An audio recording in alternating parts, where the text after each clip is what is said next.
Well, we're here to end the night of the college football conference championship weekend. And right now, Georgia and Texas are in overtime. Georgia is currently at the 4-yard line.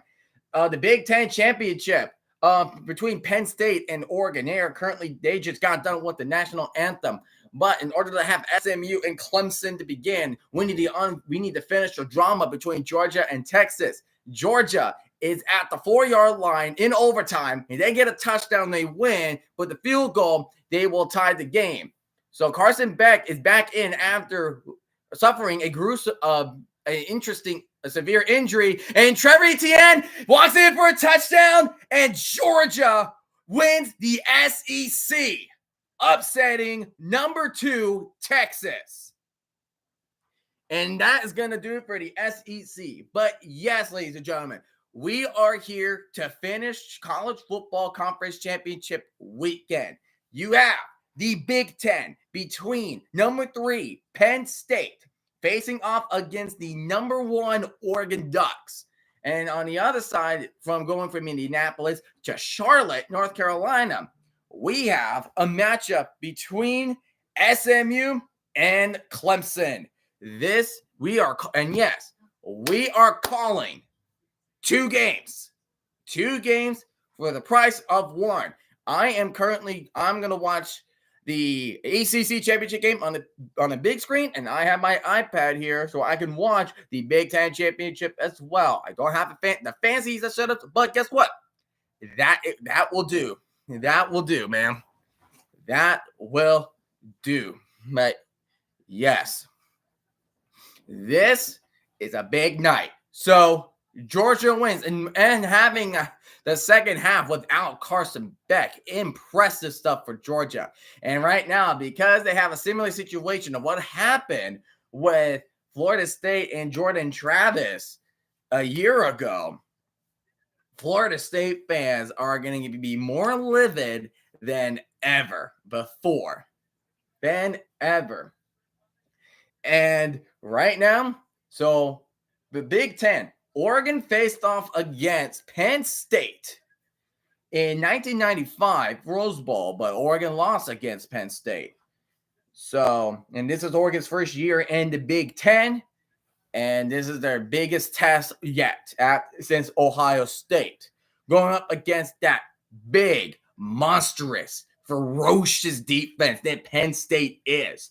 The offense of Drew Aller, Nicholas Singleton, and Tyler Warren going up against that physical Oregon defense. This is going to be a very physical battle. It will be back and forth. Meanwhile, between SMU and Clemson in the ACC, SMU is also their first year in the conference, and they've been cruising. Their only loss was to BYU in a 3-point contest when they lost 18-15. And Clemson, they did take the loss to Georgia earlier. They did take the loss to Louisville.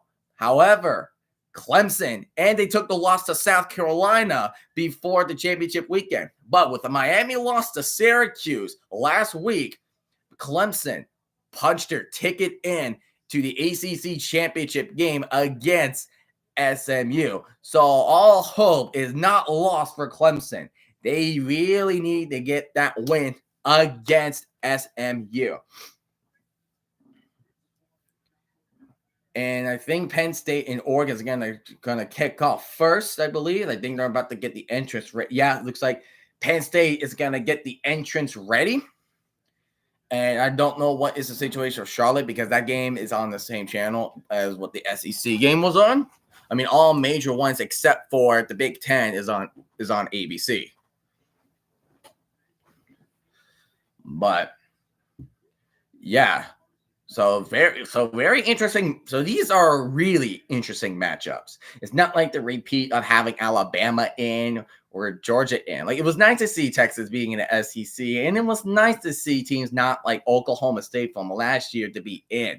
We had Iowa State and Arizona State in the Big 12, and we have SMU in. We have Oregon in the Big 10, which is very interesting. And same with Penn State. I don't even remember the last time Penn State was in there. I think they were last in 2016. That's the last time that Penn State was in. But the matter of fact is they are there now, and they are trying to take down the number one team. And I believe 53% are predicting Penn State to beat Oregon, which is very interesting. Being favored over the number one team of Oregon. Let me check the hold on. I'm gonna double check that. I want to see what is. Well, Oregon's favored by 3.3.5, but the match predictor is saying 53% to Penn State, and SMU is favored by only 2.5. So these games are going to be expected very close here. It will be very close. And right now, they're just replaying that final play of the SEC title game, and Brad Nessler are doing introductions for the Big Ten. I just really wanted to get these games started because I am looking forward to call not one big game, but two big games. I have never done something like this. I know it's my 5th time trying to call 2 games, but not when it comes to games that have really high stakes.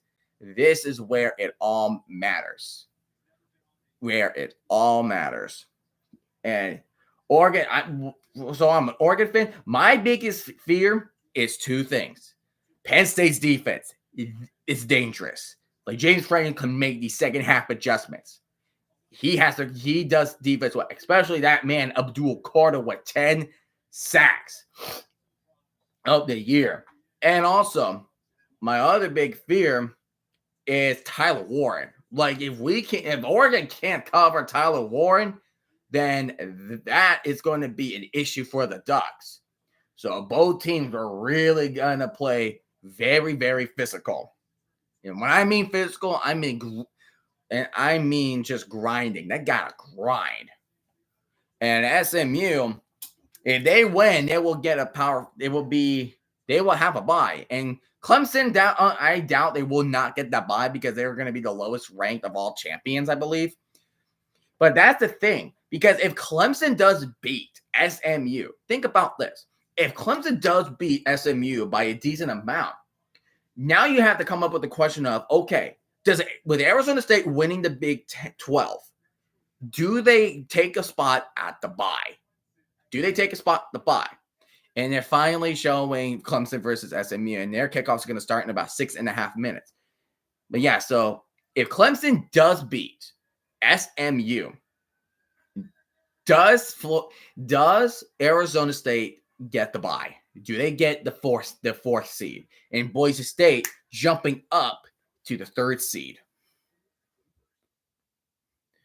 So that is going to come down to, and here's Dan Lanning bringing his Ducks out. The Ducks wearing the blackout unis with their shiny green chrome helmets. Who expected Oregon to be number 1? As a fan myself of that team, I did not expect Oregon to be number 1. I thought it was going to be like between Alabama or Georgia, maybe, and heck, even maybe Texas, but all of them lost as number 1. And they were just different number 1 spots. Texas lost at number 1 to Georgia, and they failed to get their revenge tonight. And in Alabama, when they were number 1, they took a big loss to Vanderbilt at Vanderbilt. And here come the Oregon Ducks. And so Oregon and SMU tonight, this is their first year in their new conference. Oregon's their first year in the Big Ten, and SMU is in their first year in the ACC. And Clemson is no stranger to ACC conference title games. And Penn State has been there for the first time since 2016. And here's James Franklin locking arms with his players.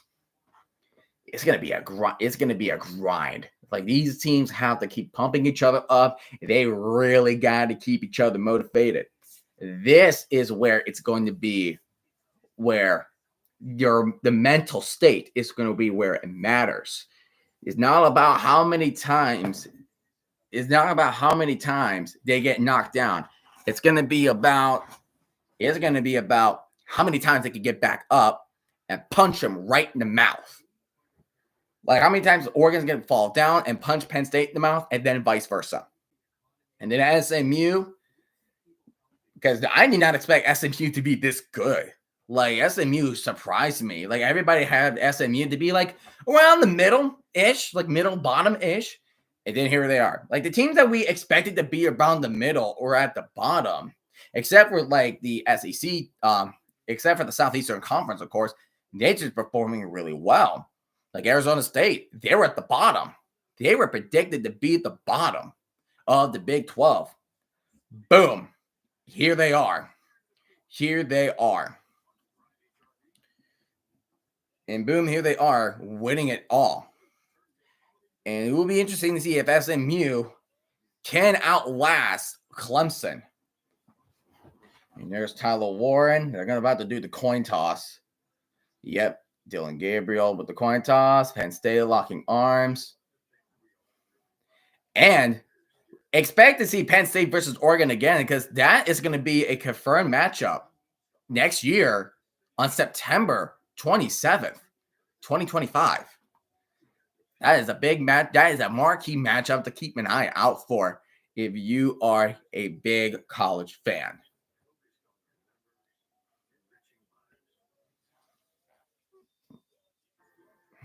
Yep.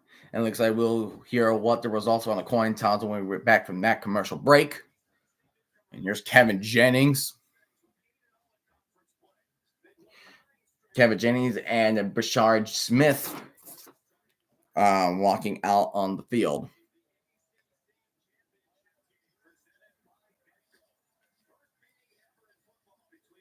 Wow. And he just, and one of the commentators presented, this is the first time Clemson and SMU face each other.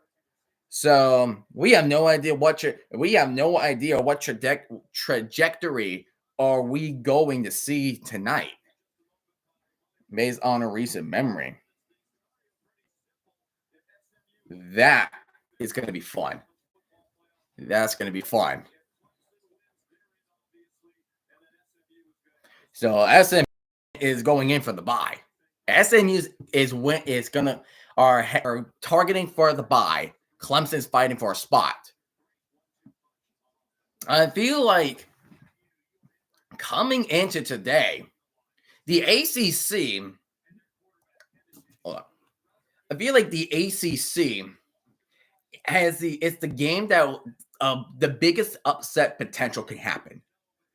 Think about it. Number 8 versus 17.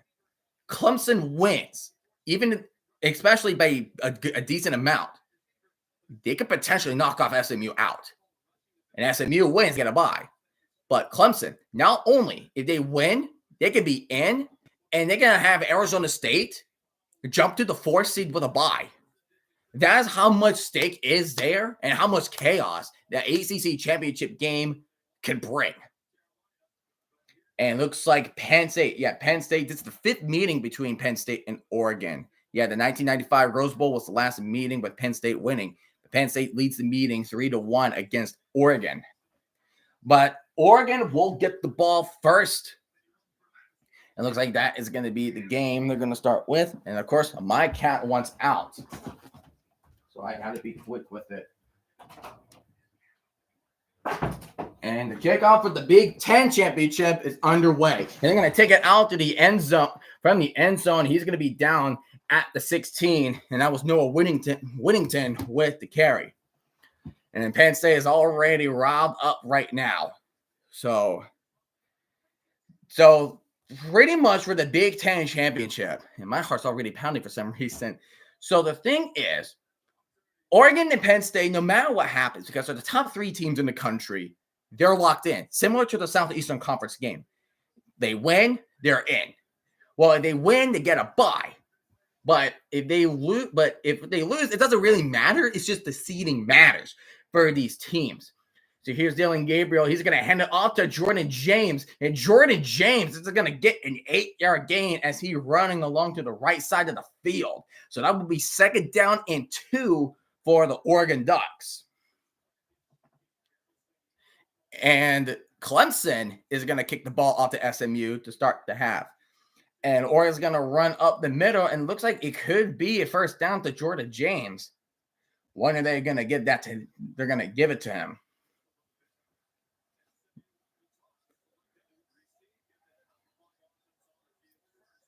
Probably not. I think that's going to be inches for, 3rd and 1 for the Ducks.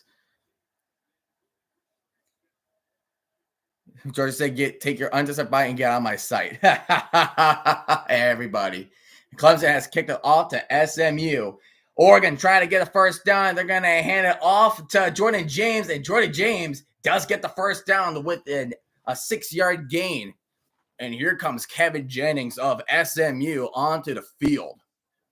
And he was 9-0 with the team. Looks like he was to start it later. I think it's a backup starter. But yeah, Jordan James spinning around, grounding and pounding against the line. And the running game for Oregon is there. It's there. Pistol formation for Oregon. Shotgun formation for SMU. Oregon's handing off to James again, and James is gonna get about 5, I believe. And here comes an end around for SMU, and SMU gets the first down. He'll be knocked out about the 38-yard line. So Oregon is facing a 2nd and 6 situation, while meanwhile, Brashard Smith was the one with the carry, and that is going to be first down for SMU. And here comes Tez Johnson. He gets the first down as he will step out of bounds. And SMU will only going to get about several yards on the carry. So 1st and 10 for Oregon. Oh, wow. So they did a screenplay, and they had 3 blockers. James and Terrence Ferguson was among those blockers. Number 8, SMU, Kevin Jennings, is dropping back, and he's about to he gets stripped. There is a fumble for SMU. Dylan Gabriel. So is it to Jordan James as he's going to get about a 4-yard gain, and it is Clemson ball, ladies and gentlemen. Clemson has the ball over SMU to start their game. Holy crap. What a start from the Clemson defense. Kevin Jennings just did not see that one player from behind. And then Oregon is still in the huddle for their 2nd down and 7 play. What a big play that by TJ Parker with the strip sack and having SMU get the ball. So right now, 2nd down to 7. They're going to hand it off to Noah Winnington, and he's stumbling, but he's still on his feet. And does it that the first down? They're going to say he's short. But there was a flag on the play for Oregon that we do have an injury timeout for SMU. Oh, they're going to call face mask on the Penn State. That definitely looks like a face mask. Please be a face mask. And that is indeed a face mask to Penn State. That's going to be 15-yard penalty after the end of the run. First down, Oregon. Man, yeah, that is a face mask. Cut and dry, turning his head 180 degrees. Whew. And Clemson starts their drive on the 33 of SMU. That is a really great field position after that strip sack. Oregon will have it on their 23. Clay Klubnik, he's going to get sacked. And he fumbled the ball too, or he's going to say he's down. And here's Noah Winnington, and man, he just got blown freaking up. Noah Winnington got blown the hell up.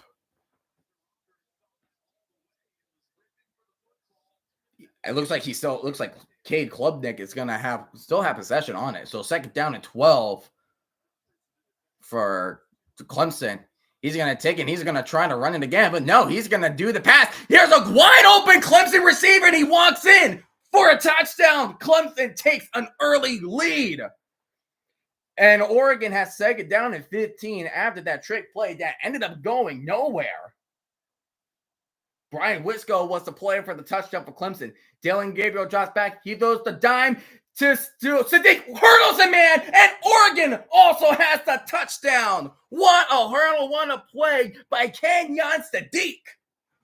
Wow. So already we have 2 touchdown plays happening around the exact same time. What a play. Where was the safety? There was nobody on top. Where was he? He was there. That's his mission. His mission was to cover the right side, and he fails against Sadiq. And Oregon is going to try to go for two, but like usual, they have a weird formation, and they're going to go for an extra point. Yeah, just Brian Wisco was just sitting there wide open. Like, who was covering that guy? Who was covering that man? Oh, looks like a delayed game of Oregon, so they're going to retry the kick, which is all fine and dandy. Clemson will take a 7-0 lead over SMU. And in the meantime, we need to wait for Oregon to make their extra point. And Clemson's going to kick it off again to SMU. Deja vu. And then Oregon will take a 7-0 lead over Penn State. So 7-0 game so far. SMU and Penn State will have the ball. But what a great hurdle by Kenyon Sadiq on Oregon. But yeah, so we're in a commercial break for the Big Ten Championship. So we are going to focus on the ACC for a couple minutes. But wow, what a start to this! What a start with these games, right? Last night I had to go through a whole rabbit hole college football playoffs, and ended up sleeping around 1:30 a.m. Oh man, that's unfortunate. But SMU, they got a 1-yard loss. Sammy Brown was the one who made the tackle, so they are fate. So the Mustangs are in 2nd and 11.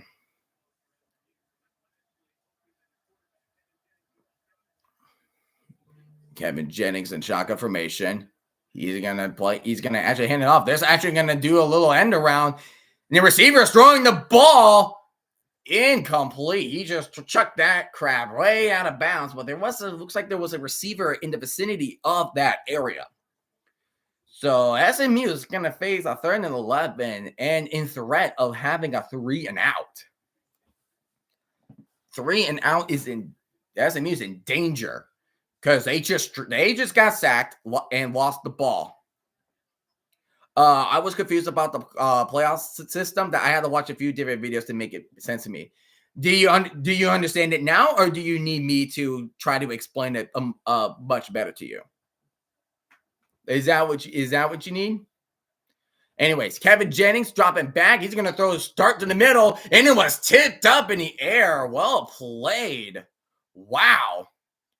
What a play by Wade Woodas. Just leaping up in the air and swat that thing down, and that's going to be 3-and-out for SMU. So Clemson already upset potential on the line already. We're not even 5 minutes into the first quarter here. That is insane. Looks like Dabo Swinney is looking forward to this. And SMU will punt that away. And Clemson's going to take it from the 36. He gets to the 45, to the 50, the 45. That's great field position, but there's a flag that's just thrown in late the moment when the player was down. No, I understand it now. That I even did a bracket in my own head. So, yeah, all right. Oregon in the Big 12 is back. So Penn State will be able to get the ball back. Drew Aller. This is where, in my opinion, this is why I'm worried about Oregon.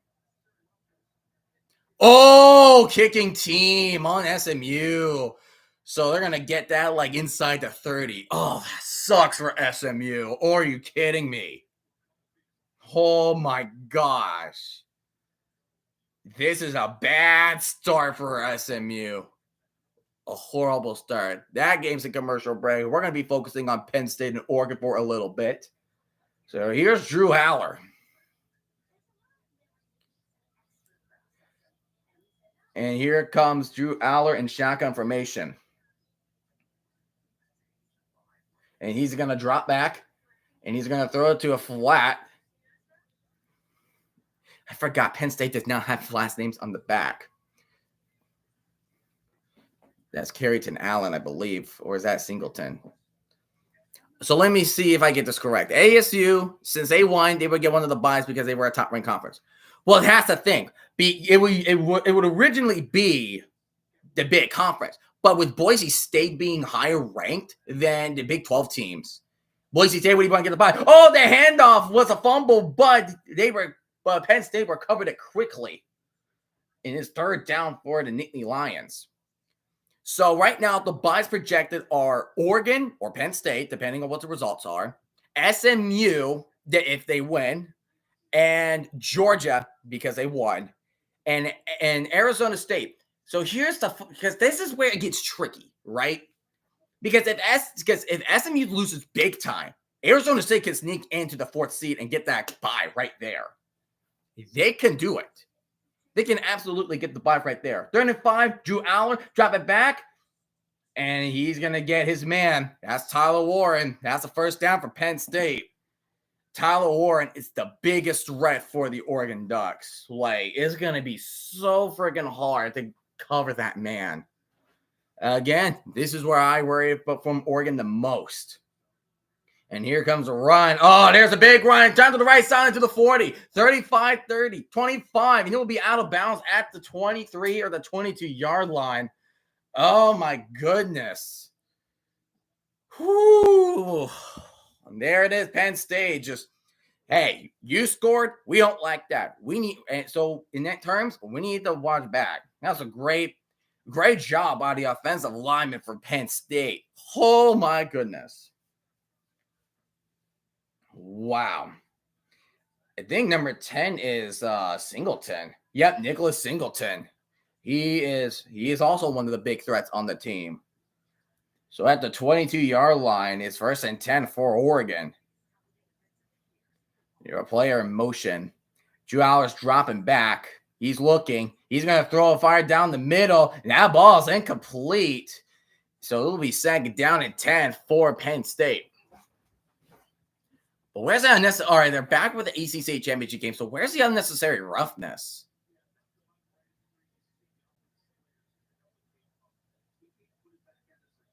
Oh, so his helmet came off, but you can't participate. He grabbed his helmet and put it back on. Like, once your helmet is off, you can't participate anymore in college.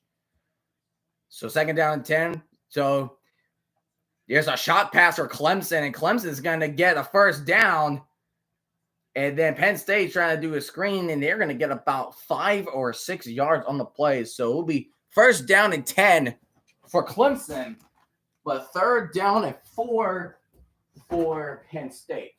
I need to get back quickly before the many more plays happen. So 1st down and 10 in the red zone for both teams. Cade Klubnik from the 17. He's going to throw it to the middle. Finds his man. He gets the 1st down. Clemson will be at the 5-yard line and will be 1st and goal. Penn State, 3rd and 4. Drew Aller is in shotgun formation. He's dropping back. He's looking. He's rolling to his right. He's directing players. He has to throw that away out of bounds. And 4th and 4 is going to be where Penn State's at. So they're going to bring out the field goal unit. Clemson on 1st and goal from the 5. Player in motion. They're audibling right now. 4th and 4 for Penn State. Phil Maffa will get the carry for Clemson, and he's going to end up going nowhere. Ryan Barker from Penn State is going to attempt a field goal. This should be an easy chip shot. Actually, not. It's a 33-yarder, but anything can happen. And the kick is up. And that kick is good. Penn State will score 3 on their first drive. I think the finger might be beneficial here, but that is fine. 2nd down, 2nd and goal. Those are a quick screen. Bulldozes in. Clemson scores another touchdown, and we are less than 5 minutes in the first quarter. And that was Jake Brenningstool with the 5-yard touchdown. We are 10 minutes and 47 seconds left in the first quarter, and it's 14-0. It's going to be 13-0. Oh, SMU. Oh, dude, this is a nightmare. Already, it's a nightmare for the Mustangs. It's a nightmare. It's a nightmare. And the extra point is good. The extra point's good.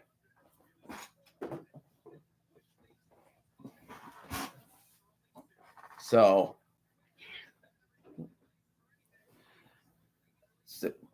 right now, the Big Ten championship game is under commercial break. Some good old Jersey Mike's commercials. Who wants some Jersey Mike's? It's a Jersey Mike thing, right? I don't think the ACC. I mean, I think they did go to commercial break once, but it's like after the touchdown, they have not gotten into a commercial break. They did not. So it is. I can't not believe it is 14-0 for SMU. And they gotta get clicking. They gotta get clicking on the offense. They need to click on the offense. And that will be a touchback for SMU. Charlotte, North Carolina. I've been to Bank of America Stadium before. I was there in 2021 between the Jets and the Panthers. Yeah, Sam Darnold and Robbie Anderson's revenge game.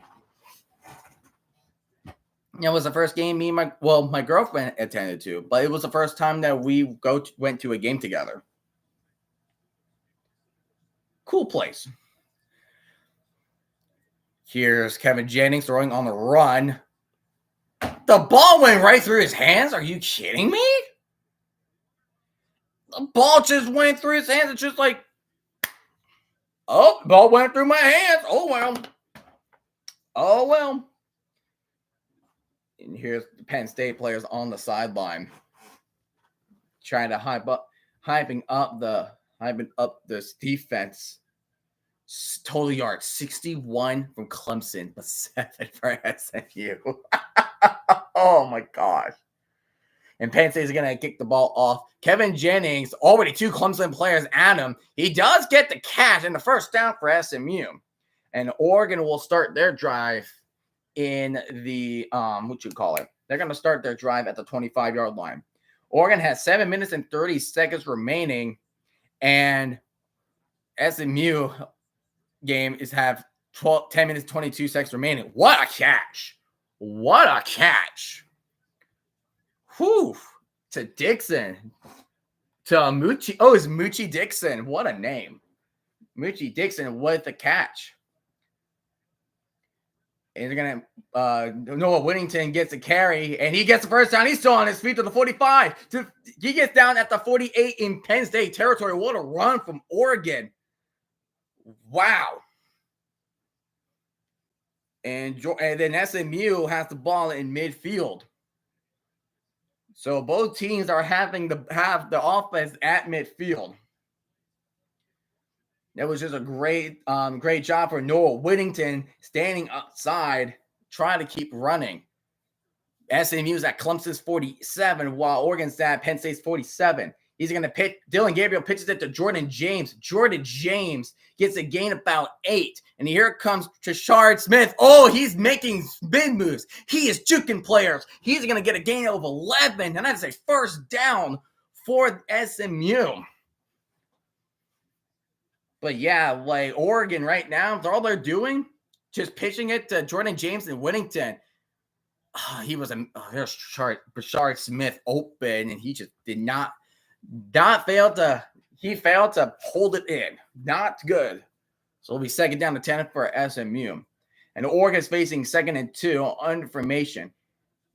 There's a player in motion. He's going to pitch it to Jordan James, but James is only going to get about probably a yard at the Penn State's 40. So it'll be 3rd and 1 for Oregon. And second down to 10 from the 37. Here comes Brashard Smith. And he only gets about 2, so it'll be 3rd and 8 for SMU. So Oregon needs to get 1 yard against a ferocious Penn State defense that everybody, including myself, is hyping about. And Dillon Gabriel, he's going to throw it. Oh, it's back in the air, but it's going to fall incomplete. It was intended to Patrick Herbert. And yes, that is Justin Herbert's brother, Patrick Herbert on tight end. Kevin Jennings throws a dart on the right side, and he does get the first down. He will be down about the 26 or the 25-yard line. One of the players from Penn State batted down. Yeah, that's incomplete. So it's 4th and 1 for Oregon. But there's Oregon's going for it. Knowing Dan Lanning, he's an aggressive coach. He's a motivator, but he's an aggressive coach. And here we go. Handing off to James.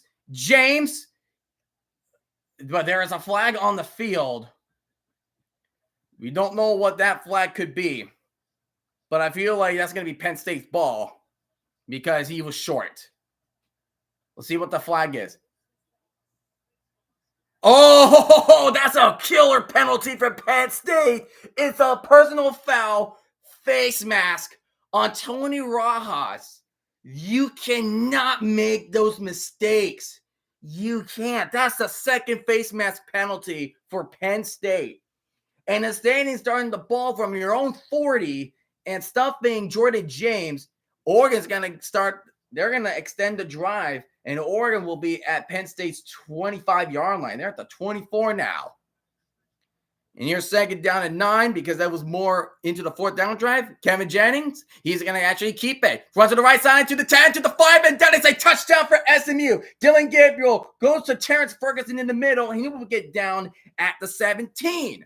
Kevin Jennings with 24 yards for a touchdown, and they will have reduced the lead for Clemson. That's the offense we were expecting it. But after a sloppy start, SMU, and what a great block from number 8. That was a great block. I think that was Jordan Hudson with the block. Yeah, that was Jordan Hudson with the block. That was magnificent. And the extra point is good for SMU, so it's 14-7. And Oregon will have the ball first down at the 13. Empty backfield for Dillon Gabriel. And Dillon Gabriel's going to take the snap. He's going to throw it through the middle. Man. And that is Tez Johnson, a receiver that has been out for a good chunk with an injury for several games. But he is back into the lineup. And here comes Noah Whittington. It looks like that is going to be 1st and goal for Oregon at the 2. It looks like it's going to be 1st and goal from the 2. Right now, SMU and Clemson are in commercial break, so we're focusing on the Big Ten championship game for right now. Trying to come up with a concept of a play design. Oregon's rushing yards with a total yards 126 to Penn State's 59. Oregon is even, 65 rushing yards and 61 passing. And Penn State's had that big run to set up a field goal. Oregon fakes the handoff, and he throws it for a touchdown to Kenyon Sadiq. Touchdown, Oregon. That penalty, the face mask penalty, is haunting Penn State again. Penn State would have been at a point where a face mask would turn over the ball on downs for Penn State. But with that face mask, it was not meant to be. It was not meant to be. And Oregon going into the weird formation again and going back to the PAT formation. And the Oregon's PAT is up and it's good.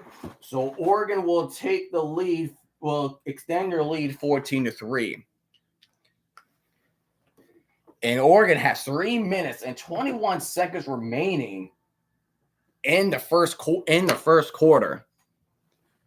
And both the leading teams, Oregon and Clemson, have 14 points. And the Big Ten championship game, we're going to go into commercial break as well. So, wow, that was an electric start from both teams. SMU getting off to a rocky start with the strip sack that led to a Clemson touchdown, followed by a 3-and-out from SMU that led to an also Clemson touchdown to take the 14-0 lead. But SMU, slowly but surely, they are clicking together to find their offensive rhythm that led to a 24 running touchdown from Kevin Jennings. And Oregon using the running backs of Jordan James and Noah Whittington to push through this Penn State defense. And Oregon only allowing a field goal after that big run from the Nicholas Singleton. So Penn State will have the ball back, and Oregon gets the ball. So Oregon SMU got the ball first. And Penn State Clemson will get the ball in the second half. And SMU, we are back in the ACC championship game. So the kick is up. So now the kickoff is out, and it will be a touchback for Clemson. So Clemson, who's the head coach of? I forgot. Rhett Lashley. Okay, that's the head coach. This is his third season as a head coach of SMU. Okay. And he's 20-2. Well, since a 9-8 start when he was in. But Clemson will have the ball at their own 25-yard line. Okay, Klubnik will have we're gonna hand it off to, I believe that is gonna be a gain of 2 on the play. It'll be a gain of 2. I believe, yep, that is Jay Haynes with the carry for 2. And Rhett Lashley was actually voted ACC Coach of the Year. Yeah. Valid reason. K. Klubnik is going to take the snap. He's going to run it, and he's going to be short of 2. He'll be at the 33. They are 2 yards away from a first down for Clemson for the first down. So SMU needs to force a 3-and-out. They got to make sure they are in the game with SMU.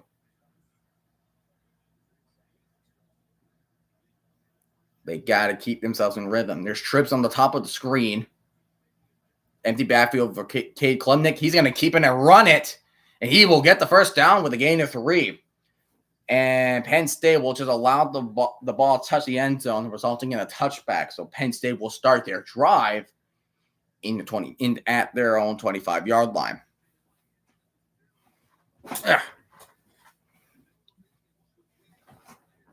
But second offensive drive for Penn State. It's not going to be an easy thing for Oregon. Cade Klubnik is going to throw to the middle. Good defensive play from SMU. Batting the ball down. It will be 2nd and 10 for Clemson. Drew Aller in shotgun formation. And he's going to take the snap. He's going to play action. Throws in the middle. And he has Tyler Warren for the gain of 13. Tyler Warren has struck again for the first down. 2 catches he has made so far, and both of them became first downs. Like, he is a reliable target. And here is a pass. He's going deep left side of the field to Tyler Warren, and that is incomplete. It was in his hands, but he cannot contain control of the ball as it was hitting the ground. So it will be 2nd and 10 for Penn State. It looked like to me a little bit of pass interference because he kind of shoved him a bit. But he was close. That was a catch. He had it. He once had it, and he just could not reel that in. So 3rd and 11 for Clemson at the 35-yard line. You need to get to the 46. He's going to drop back, and he's going to throw in the middle. Ball was wobbling because he was getting hit while he was throwing. And there's a false start penalty from Clemson. That's a false start penalty onto Drew Shelton.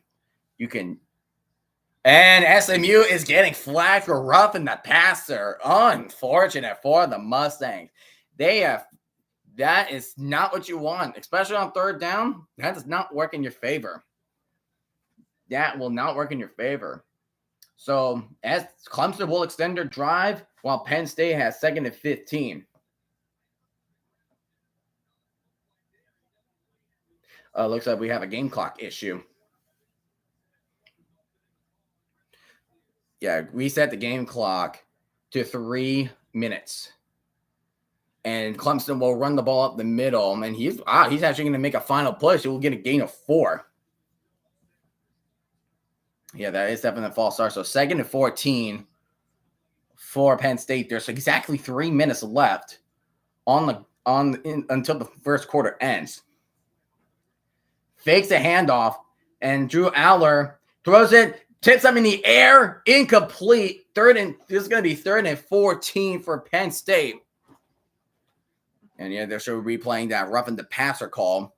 2nd down to 7 for Clemson. On SMU's 47, they're going to hand it off to Jay Haynes. Jay Haynes is going to get a gain of 5. He will be 2 yards short of a first down. But here comes, and Penn State needs to convert for a first down. It's 3rd and 15 from their own 33. They need to get to the 48. And Drew Aller is going to drop back the 2 snaps. And he's going to throw a dart in the middle, and he finds his man. That's the first down to the 49. Oh, my goodness. And that was to, I believe, Harrison Wallace, I believe. Cade Clement on 3rd and 3, throws a pass. He got his man, fails to tackle him, and he's going to jog into the end zone with a touchdown to Clemson. And Penn State will only gain about 1 yard, and there will be 2nd and 9 at the 50. But Brian Wesco Jr. has scored for the 2nd time tonight. They are just putting on a clinic against the Mustangs. SMU has no answers. They have no answer for the Clemson offense. If SMU cannot figure out what is happening with their defense, they're going to lose, and they could potentially be knocked out of the CFP. And the field goal and the PAT is good, so Clemson will take the lead 21-7. The 2nd down and 9, he's going to throw it in the middle, and it's Tyler Warren. He makes a move, and he's making his way down the field to the 22-yard line. Tyler Warren has been a game changer with Penn State. He has now 3 catches that are resulted in the first down. Oregon's had to make some crucial adjustments to make sure he does not get the yards he needed. And there's a wide open Nicholas Singleton, and he is in for the touchdown. Holy crap. Penn State has responded to the previous Kenyon Sadiq touchdown. So Penn State is back in the game. They are not giving up without a fight. Both Penn State and Oregon are not giving up without a fight. Whoo, baby. Oh, baby. They were passing. That's all they did. They did nothing but passing. Danny Lane's got to come up with a suggestion on how they can stop Penn State's passing offense. And the PAT is good. So it is 14-10 Oregon and 21-7 21-7 Clemson. But yeah, this is madness. And guess what? First quarter. Oregon has a minute 24 left of the first quarter. Madness. This is madness. It's madness here, ladies and gentlemen. Now both games are at commercial break. But this right here, electrifying. This does not disappoint here. These 2 games are not disappointing so far. Not disappointing so far. But SMU needs to make sure they have to score again, because it comes to scoring almost every drive. They're scoring pretty much every drive. They have an opportunity to have the ball. And SMU only scored 1 on 1 drive. They gotta have that offense going in rhythm. Because if there's 1 3 and out, and they feel 1 third down conversion, that motivation is going to fall completely flat for SMU, and they will not win the ACC title game.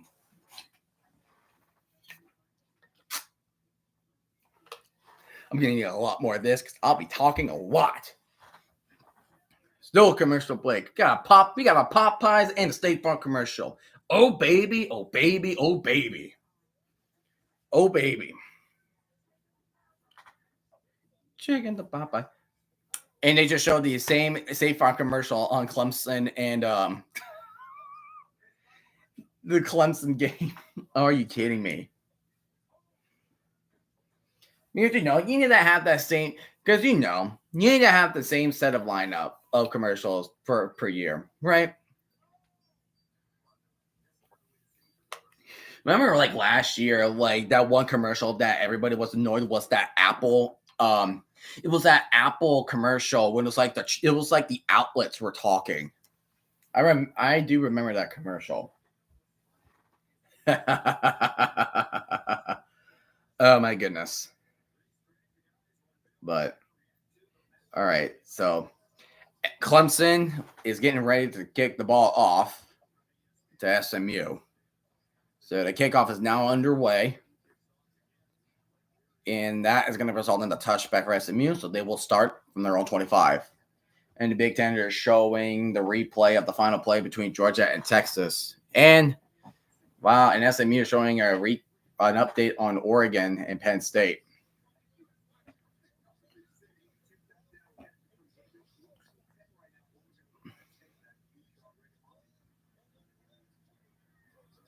Man, Drew Aller, Tyler Warren. Like Drew Aller, he's a good quarterback. Again, this is what I fear. Penn State is a respectable opponent. I respect the heck out of them. And Oregon will have the touchback from the 25. Here's Kevin Jennings. What a catch on SMU. Holy crap.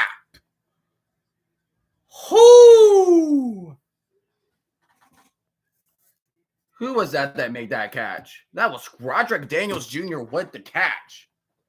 And his first down to 10 for Oregon. Kevin Jennings, they went for Temple. He's rolling to his right, and he's going to throw it to the sideline, but that ball will be batted down incomplete. So it'll be second down to 10. And there's a flag on the play for Oregon. And oh my gosh, Penn State just got flagged for unnecessary roughness. Unnecessary roughness for Penn State. Oh boy. That is I think that's the third 15-yard penalty for Penn State. I mean, this is only one quarter. One quarter. Bashard Smith bouncing off, but he's going to get nothing on the play. So it'll be 3rd and 10 for the Mustangs. Yeah, 4 penalties, 50 yards for Penn State. So they're at the 40. Dumping off, but that is batted down and complete. That's well played for the Penn State defense. That's what I mean about Penn State having a defense. Like, they can make some crucial adjustments, and they can have the best defense in the nation. So where is the necessary roughness?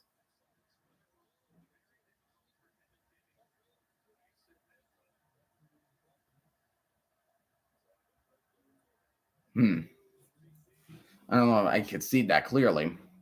But 3rd and 9, empty backfield. Kevin Jennings.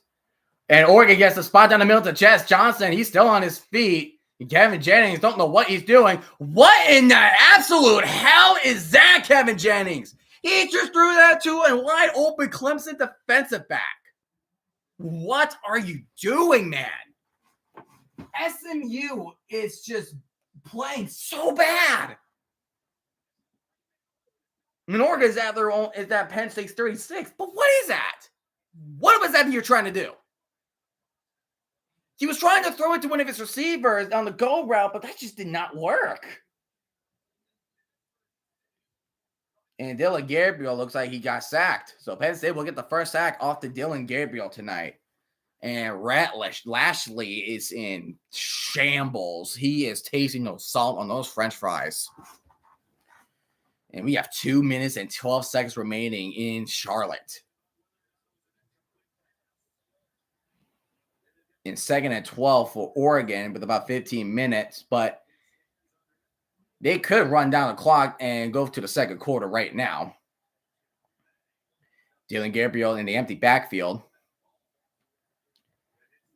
looking at the sideline, and that is the end of the first quarter. But they're reviewing the interception. They're reviewing the interception to see if the ball hit the ground. Let's take a look. So there's the ball.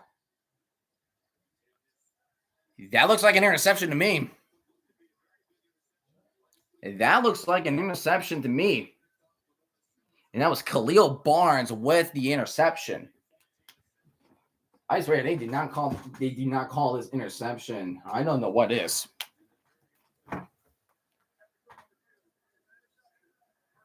Yep, interception Clemson, SMU. Oh my gosh. They're panicking. So I know it's only the first quarter, but that I never seen a bad start in a conference championship game in a bit. I never seen something like that ever. Ever. And right now, Oregon Penn State a commercial break. So for the next few minutes, we're going to focus on Clemson and SMU for the time being. So first down at 10. Cade Klubnik in the pocket. He's going to throw in the middle. Oh, incomplete. The defender was in front of it. We'll be second down at 10 with 2 minutes and 6 seconds remaining. Clemson just knows how to play the cards. SMU just does not. Like, look at the drives they made. They strip sack, 3 and out. They did get a touchdown, but now they had an interception. So we have 2 turnovers in 1 quarter. And here's Jay Haynes with a handoff on a little end around. He will get about 6 on the carry. So it'll be 3rd and 6 from the 39 for Clemson. First player with 3 passing TDs in a single quarter. Wow. With 1 minute 45 seconds remaining, 3rd and 3 for Clemson. SMU has to get the stop. They had to get the stop. You force Clemson out of field goal range, and you need to build that momentum to get back into the 1-possession game because it's a big climb now. Here comes the snap. Cade Klubnik throws the middle. This is open to a tight end. That is Brennington. Jake Brenningstool just chilling. He's just chilling. Like he just did a little comeback, and then boom, there he was in the middle, check down. And there's a fake handoff, and he's going to lose a yard on that play, so we'll be 1st and 11. A minute remaining in the first quarter now, so we could have one more play in Charlotte.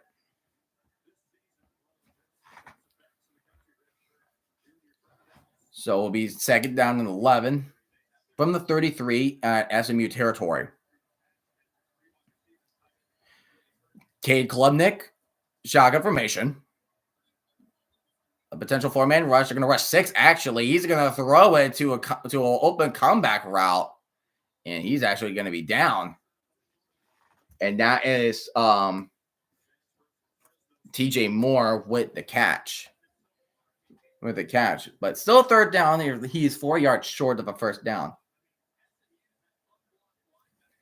And that could be the final play of the first quarter. So we are at the end of the first quarter. 21 Clemson, SMU 7. So we're going to focus on the Big Ten for real quick. At the 38, Dylan Gabriel throws the middle, and he finds his man. That's Tez Johnson. He makes a spin move. He's trying to make more. He will be down at the 7. It will be 1st and goal for the Oregon Ducks. Once a sack happened, they just had no problem. No tempo coming up for the Oregon Ducks. They're going to have a 3 wideout set on the top of the screen. And Dylan Gabriel's going to hand the ball off to Jordan James. James will get probably 4. He will be down at the 3. So it will be 2nd down and goal. Tez Johnson. What a catch. And he makes one speed move and makes one another. And he tried to do one more, and wow, that was just an amazing athletic ability for Tez Johnson. So now Oregon's facing 2nd and goal from the 3. Kenyon Sadiq is on the field, so he could go for him the third time. Here's Kenyon Sadiq. He's going to take it. Dylan Gabriel's going to keep it. And he's trying to make a move, but he's going to lose a yard. So now Oregon is at their own 4-yard, is at the 4-yard line. So Dan Lander's got to come up with something to get Oregon to the end zone, because Oregon has to keep the gravy train rolling.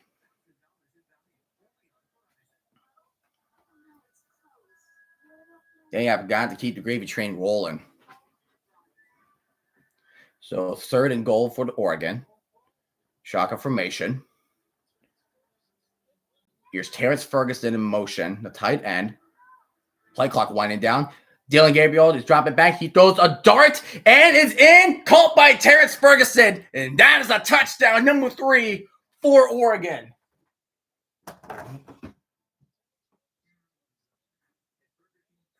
Oh my goodness.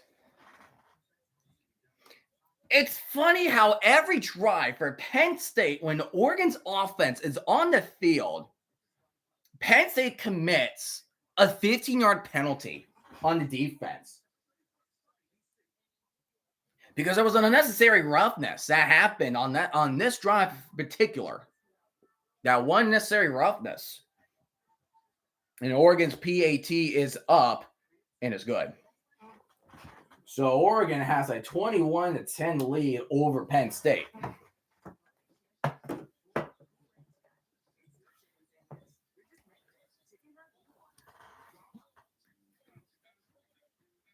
He just knows that matchup. Terrence Ferguson's a big guy.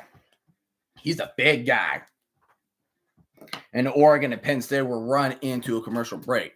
Hopefully, SMU and Clemson will be back for commercial break as well.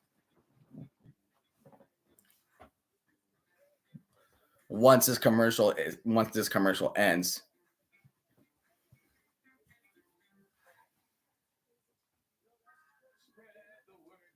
And nope, never mind. It's a freaking Wawa commercial. But yeah, both games are in the second quarter. We are 1 quarter down. We have 3 more quarters to go. Anything can happen in football, ladies and gentlemen. So far, Oregon is leading against Penn State 21-10, and Clemson is leading against SMU 21-7. SMU got off to a rocky start, and Penn State, I mean, they have the offense going, and the question is can they keep up with Oregon? That is the bigger question. Can Penn State's offense keep up with Oregon? Can it? And then we are back live in Charlotte with Dabo Sweeney interview. Here's Cade Klubnik from the 26. It's a 3rd down and 4. So 3rd down and 4 for Clemson. Shotgun formation. He's going to take the snap, and he's going to look to the right sideline, and it looks like he's looking for a TJ Moore, but that ball will be falling incomplete. So it is 4th and 3 for the Tigers. So thankfully, SMU did not give up another touchdown. They needed that. So here's a little, because if you're an SMU fan, here's that little sigh of relief for you guys. Here's that little sigh of relief. And Clemson's kicker is going to try to kick a 44-yard field goal attempt. Now it's not a gimme shot here in college. The kick is up, nowhere near close. It went wide right. And SMU will have the ball. We'll have the ball in their own territory. So there you go. Instead of having 3 points, why not allow no points? Allow no points. So this is a breath of relief. Now that's more of a breath of relief for SMU right there. And we are back at Indianapolis. Oregon will kick off the ball to Penn State. Here's Kevin Jennings coming off of a bad interception on the last drive. He's going to hand it off to Brashard Smith. Brashard Smith's going to run to the right sideline, and he does get the first down. He will be out about the 38-yard line with a gain of 12 on the play. Oh, that one play from Penn State jumped, and Dylan Gabriel just released it. He just released that ball. Whew. Sling him, Texas. Sling him. Kevin Jennings with the play action. He is trying to go deep. He does go to the 50 with a first down. And that's a bad tackling. And he's going to be down at the 43. And I believe that was Roderick Daniels with the catch for the first down.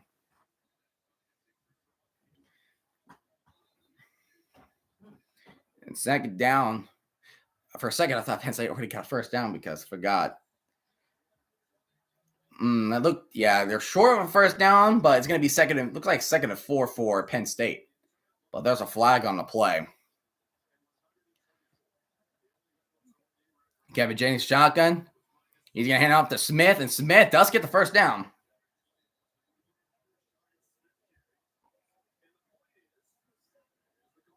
Oh, gosh. Penn State just got hit, and yet another personal foul penalty. And that's unnecessary roughness on the alignment. And he just shoved an Oregon's defensive player's head to the turf. Why would you do that? Why would you do that in a moment like this? Now you're at 2nd and 19. You went from 2nd and 4, now you're at 2nd and 19. You cannot do that if you're Penn State. You can't. And Clemson had an injury, so you're not missing anything from there. You're 2nd and 19, expecting a big pass play coming up. And here's some pressure, and Drew Allar was throwing it to Tyler Warren, but he has to throw it off the back foot.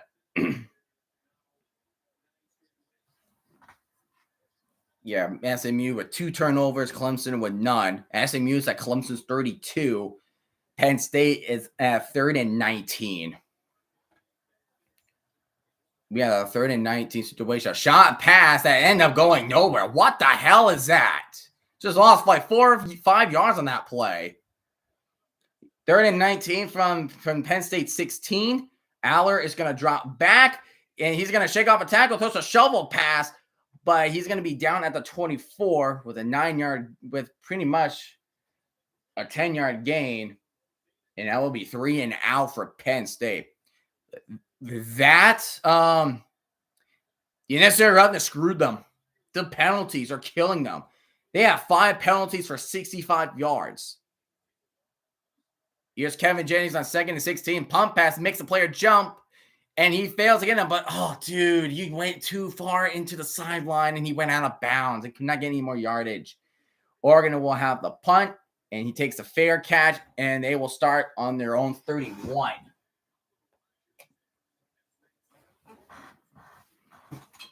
But, yeah, that unnecessary roughness. Wow. And while that game is a commercial break, let's focus on SMU Clemson for just a little bit, shall we? So 3rd down to 17, my bad. They're at the 39-yard line, so they're kind of out of field goal range. Brings the player in motion, a shotgun. He's going to hand it off. Brashard Smith, he's only going to get about 3 on the run, so they're going to get it to the 36. So it will be 4th down for Clemson. But there is a flag on the field, and that is a late flag.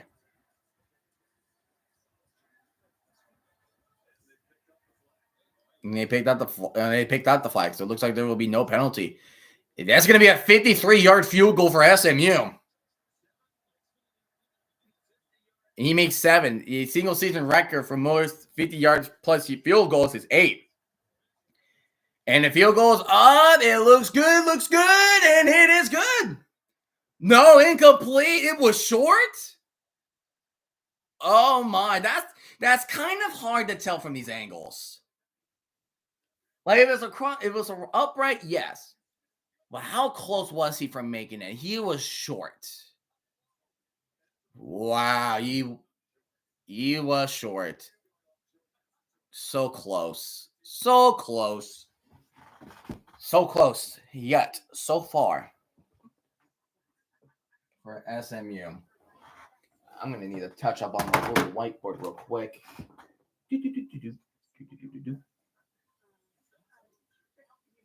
Another game is actually happening on ESPN, and that is the Sun Belt Conference between Marshall and Louisiana.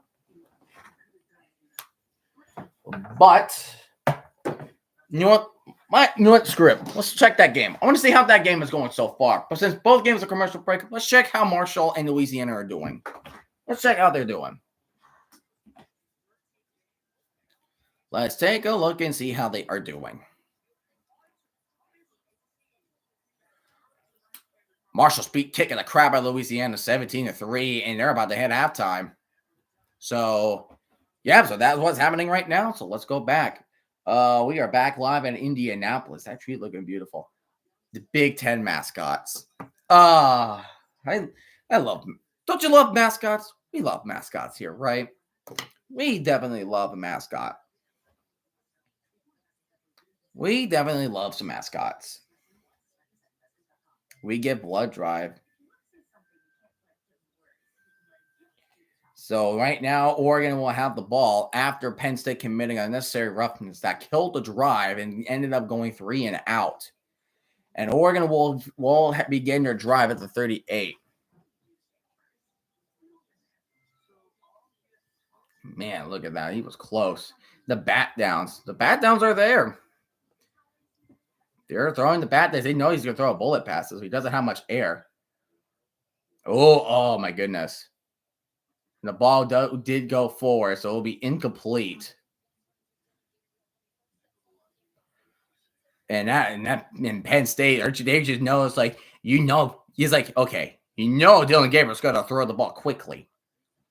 So we need to make sure we need to keep our hands up at all times. Because there's only so much time he's throwing that ball. Like, he's like releasing it for like probably at least by 2 seconds, which is fast. Which is fast for Oregon. So here comes second down at 10 from the 31. Tess Johnson in motion. They're going to hand it off to Jordan James, and Jordan James gets nowhere. He will lose 4 on the play. So Oregon is facing a third down situation, facing that Penn State defense. The Penn State defense is there. They know it's like, okay, they're going to try to run. So we'll make sure we have the run blocking ready. And here comes Clemson on that little end around. You were going to get probably lost a yard on the play. And you go on 3rd and 13. That's a long way to go for Oregon. One of the players in motion. Dylan Gabriel's going to his left. He's going to throw a bullet pass, and now will be incomplete. And that's Jordan James with the catch and run. But yeah, this is Oregon's first punt of the night with a quick 3 and out. So Penn State will have that relief, and they will get the ball back, and they will respond to what happened before. Cade Klubnik, and he just lost the ball, and who's going to recover it? They had to undo the pile. It looks like Clemson got it back. And Oregon with the punt, a deep punt. In fact, he has to fair catch it, and he's going to catch it at the 10. So Penn State will start their drive on their own 10-yard line. That was a booming punt from Oregon. Holy crap. So now we have 1st and 10 from the 50. Cade Klubnik and shotgun, like usual. Play action. Klubnik is looking. He's rolling to his right. He's going to run towards the sideline. He's actually going to throw out of bounds since he is outside the tackle box, and the ball does pass the line of scrimmage. So a wise decision made by Klubnik. And the Big Ten Championship is under commercial break, so we're going to focus on the ACC Championship game for a little bit. So we have about 10 minutes and 5 seconds remaining in this game. 2nd and 10. Klubnik, he's going to throw a dump pass to Jay Daniels. He's going to get about 3, I believe. So they're at SMU territory, but only at the 47. So they need to get to the SMU's 40 if they want to extend their drive. Less than 10 minutes now remaining in the ACC game until we get to halftime. 3rd down to 7. Clemson is 3 for 4. Jay Daniels in motion. Empty backfield now. He goes back to Klubnik.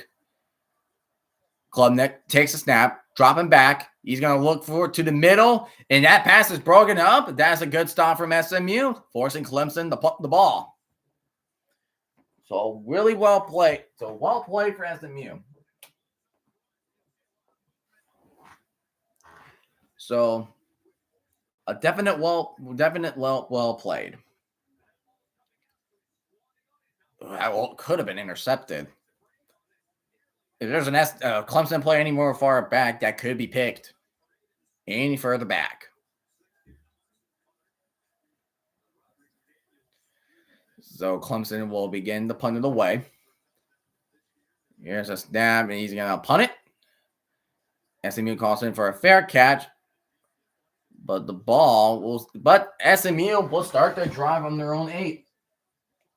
They will start their drive on their own 8. Whew. And as the game goes to commercial break, the Big Ten game is back. Time for a Big Ten Traditions presented by Discover. The life, fantastic. Whoa. The lights of blue, green, and yellow. That is cool. And white. I like that. So Penn State will have the ball on their own 11. Drew Aller is in shotgun formation. Oregon has yet to put the pressure onto Drew Aller, and he does get the pressure off. That pressure is actually kind of key because if there was no pressure, that would have been a more accurate dump-off pass to, I believe that was Singleton. That was a crucial pressure from Oregon. Aller was forced to throw off the back foot. He had to throw off the back foot. That is really important pressure for Oregon. So now it's second down and 10 for Penn State from the 11. They're going to try to pass again. He's going to go deep down the middle. And that is intercepted from Oregon, taking it to the 15, to 10, to 5. It's not a pick six, but he will be down by the 1. I believe that was picked by Dante Manning. I believe that was picked up by Dante Manning. That was a very close. Drew Aller throws an interception to Dante Manning, and Oregon literally starts their drive from the 1. Oh my goodness. Oh, man. Yeah, he's down. That's a good. Yeah, I knew he was down, but still. Wow. He was close to a pick six. He got a pick with one hand? Hold on, let me see this. Well, I'll be damned. He did. Jordan James wasn't in. Touchdown, Oregon. Answered right away.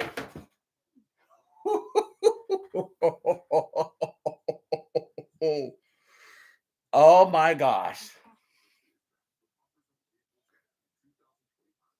One play from the 1. The interception. It happened. It happened.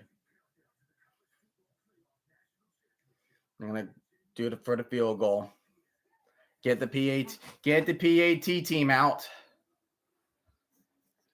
Oh my goodness. So Oregon now leads by 18. 28-10.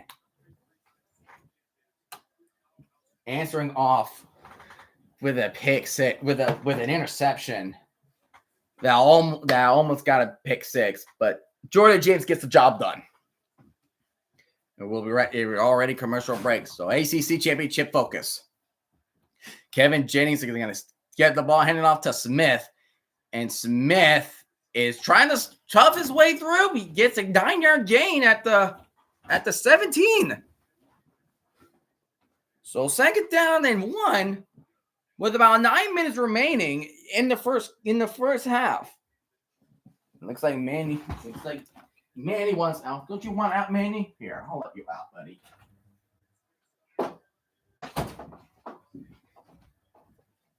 I'll let you out.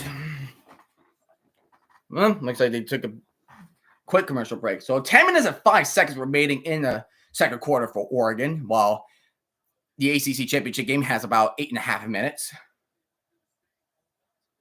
So Oregon will kick it off, hand it off to Bashard Smith, but Clemson stuffed the run. No problem. So now you're at 3rd and 1. Actually, that was 4th down. So that was 4th down. That was 4th down for. That looks like 3 and now for SMU. And Lashley just cannot believe it. Penn State will start the drive from the 25-yard line. They got to answer. They're going to hand it off. Looks like that's Carrington Allen. He's going to get a gain of 3, so we'll be 2nd down at 7. SMU punts the ball. And he did not call for a fair catch, so he's going to get drilled. Oh, looks like he did call a fair catch. It looks like he did not see the hand signal. We did not see the hand signal, but that's such a big mistake from SMU. Tackling a player that called for a fair catch. You did not see a fair catch signal. You got to see the fair catch signal. Oh, they're trying to trick play. And Drew Aller throws it away, but overthrow his man. Yeah, there's a fair catch signal, and he just drilled him. Why the hell would you do that? You're an idiot, Hudson. You are a damn idiot. You're an idiot. Why would you do that? Why would you do that? Because now you add 15 yards on the play.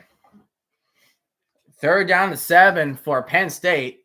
They need to get to the 35. Tyler Warren's in motion. He's a big target. Aller's dropping back, and he throws it to Warren. That ball falls incomplete. But there's a flag, and they're going to call pass interference on Oregon, most likely, because he did hit him before the ball got near him. Klubnik is running, and he's going to be down around the 41. Yeah, and they're going to – yep, that is the right call. 24 just got there just a little bit early before the ball got to Warren. Just a tad. Just a tad. So the drive would be extended for Penn State. So they're going to start on their – so Penn State will start the ball on their 32. And Phil Moffitt will have to run. And here's Carrington Allen with the run. And he gets the 1st down. And the run is still going. And he's at Oregon's 45. That's a big, big run for Penn State. They finally got the big offensive plays they absolutely needed. They're going to need that to get momentum. Penn State is in tempo mode now. Aller, he's looking. He's going to throw off a screen to Carrington Allen. And he's just going to put number 3 on Oregon down on the ground. So it will be 2nd down and short for Penn State. Phil Moffitt is running the right side. He does get the 1st down at the 32. So both Penn State and so Penn State and Clemson are both utilizing their offenses to keep running down the field. And here comes 1st and 10. Here comes Brian Wesco Jr., and he will get down to the 26. It will be 2nd and short for Clemson. Here comes 2nd down to 4 from the 38 at Oregon territory. He's going to take the pass, play action. He's way deep the backfield. He's running, and he's going to throw deep down to the end zone. And that, are they calling it incomplete? Wow. I thought it was actually going to be picked. But 2nd down to 3. Klubnik and tries to throw it to the Phil Moffitt, but it was too outside of reach for him. Yeah, the ball hit the ground, so that would be incomplete. But that was something. 2 Duck players 2 Oregon players was there, surrounding 1 Nittany Lion. So now Penn State is on the 3rd and 4 situation. And both teams are 2 for 4 on 3rd down conversions.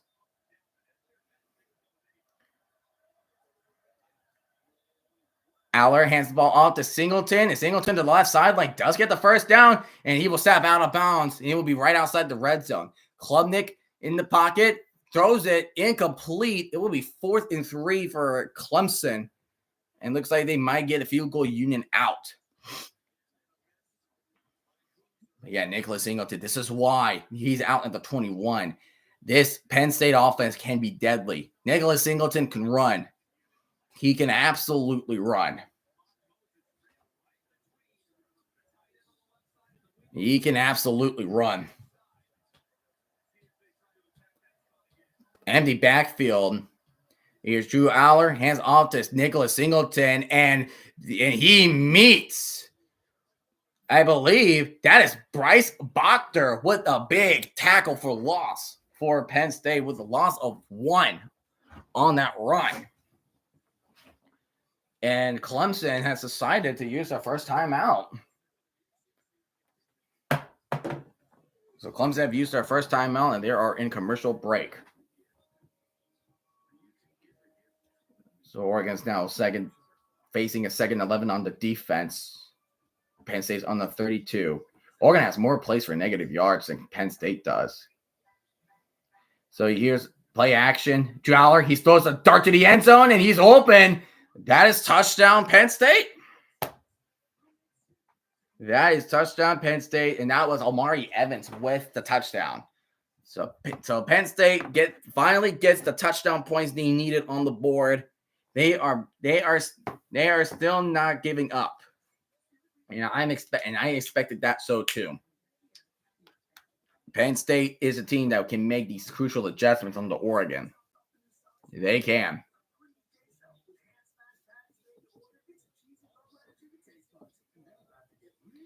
And the extra point for Penn State is up and good. So now the lead has been reduced to 11, with Oregon winning 28-17.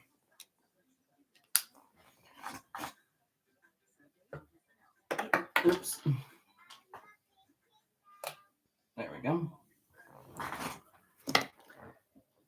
And both games are now commercial break because Clemson called a timeout, and then we are in TV timeout after Penn State scored a touchdown into Oregon for the first time since what they did in the first quarter.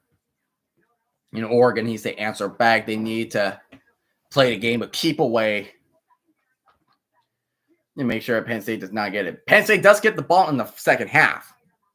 So there is a chance that Penn State can work a drive in the 2-minute warning for Oregon. He was just like the safety for Oregon decided to stay back. There's no safety help. It was just one-on-one. He fails to recognize him. He just went for the wrong man. He failed to stay on top. And then Omari Evans just beats out everybody. And so Penn State will kick this ball off.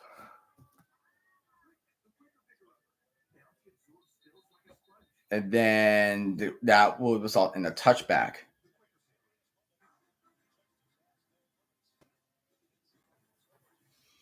So Oregon, after going 3 and out, will need to find an answer.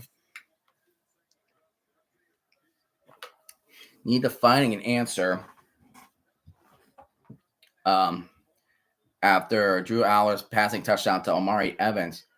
Clemson is still thinking of going for a field goal attempt for 44 yards. And Dylan Gabriel is going to throw too far out for Noah Whittington. That's unfortunate for Oregon. So it'll be second down and 10. And the field goal for Clemson is up and good. So Clemson will take the lead 24-7. Oregon facing second down and 10.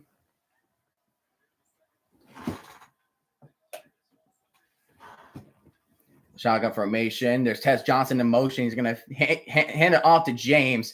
And James, Penn State has this is what I said. Remember the first two drives for Oregon. Oregon was utilizing Jordan James and Noah Whittington. Right now, Penn State found a way. That's why I was fearing Penn State coming into this. They know how to make defensive adjustments. James Franklin is no stranger to that. Like, he knows how physical Jordan James and Noah Whittington can bring to the Penn State defense. So now Oregon is on the threat of another 3 and out. Dylan Gabriel is dropping back. And he's going a dart in the middle, and that ball is incomplete. And that will be another 3 and out for Oregon. And the Penn State defense is getting all fired up. And that was attended to Trayshawn Holden. But, yeah. Not a good sign for Oregon. The momentum is slowing down, but Penn State momentum is building back up. Oregon was up 28-17. Here comes the punt for Oregon. Deep one, in fact. And he will be starting at the 35. Bashard Smith, he gets the first down, and he will get a gain of 20 on the run at the 45 in their own territory.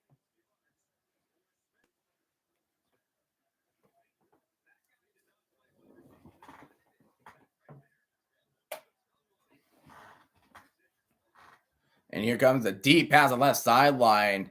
And he pushed him out. I thought he pushed him out. I thought it would be a flag, but no, incomplete. So SMU is facing 2nd down and 10. Penn State, 3rd down is 1st and 10. 36. They're going to try to make that Oregon defense tired. Oregon cannot get a sack off of Allen. Here comes Nicholas Singleton with a big run again at the 45 to the 49-yard line, I mean.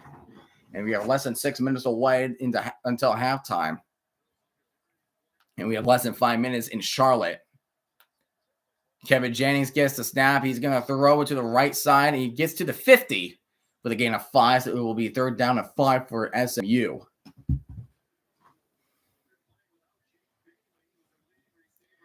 So Penn State putting the gas in their tank. Trying to make it a 1-possession game for the Ducks. Going to hand off the ball to Singleton, but he's going to lose 1 yard on the run. So they're still going to be about 2nd and 10, 2nd and 11 on the play. Meanwhile, 3rd and 5, empty backfield for Kevin Jennings on SMU. And he's going to keep it to himself. I don't know why he had to keep it to himself. And you're what the hell are you doing? Oh, my gosh. Oh, wow. Penn State thought there was a penalty? Let's see. No, what are you talking about? He was not held. He wasn't held. Oh, wow. He was open. So Oregon got himself a lucky break. Now SMU is punting it because I don't know what the hell Ashley's doing. So 3rd and 9 for Penn State, handing off. And Allen's came into himself, but he fell before the 1st down marker. Oh, he has to be mad. I thought he's going to get it. Like, he was running. And then he tripped.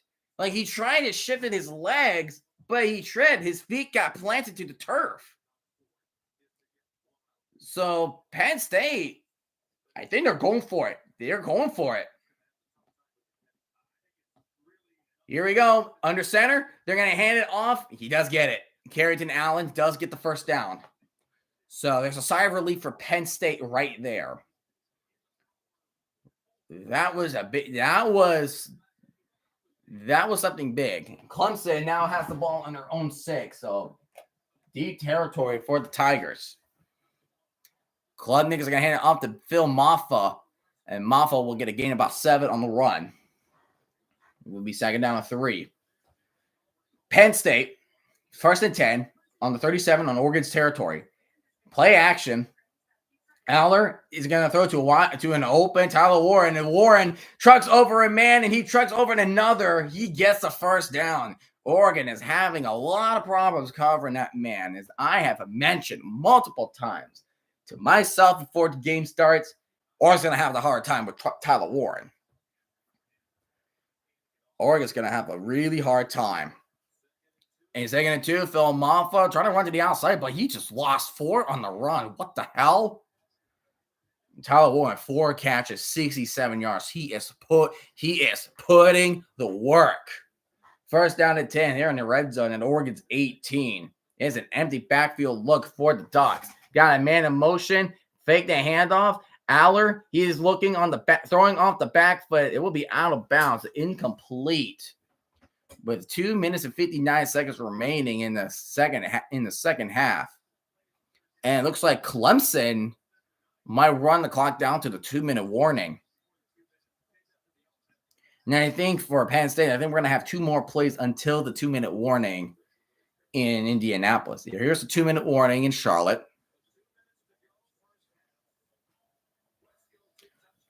And here comes Penn State's offense, second down at 10. They're going to hand it off, but he's going to bounce off a tackle, and he will be down at the 10. He's 2 yards short. He is 2 yards short for the first down.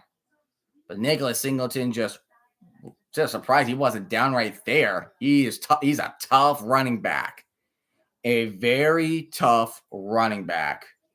And here's one of the defensive players down on Oregon. Wow.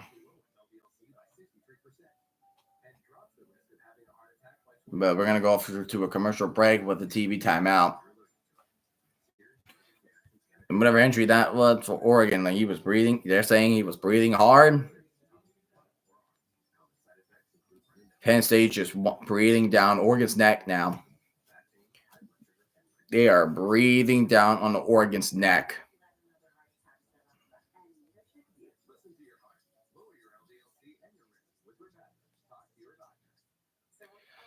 But how's the bowl games go? Let's see. It is still 17-3, Marshall over Louisiana.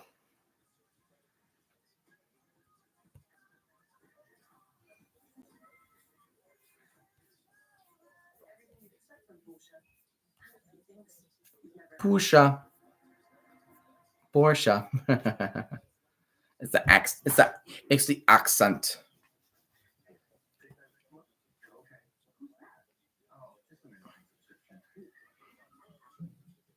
He was the one that ended up.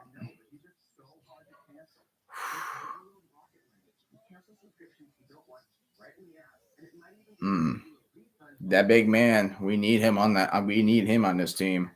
Right now, Penn State's 32 at the Oregon 10. This is a crucial moment for both teams.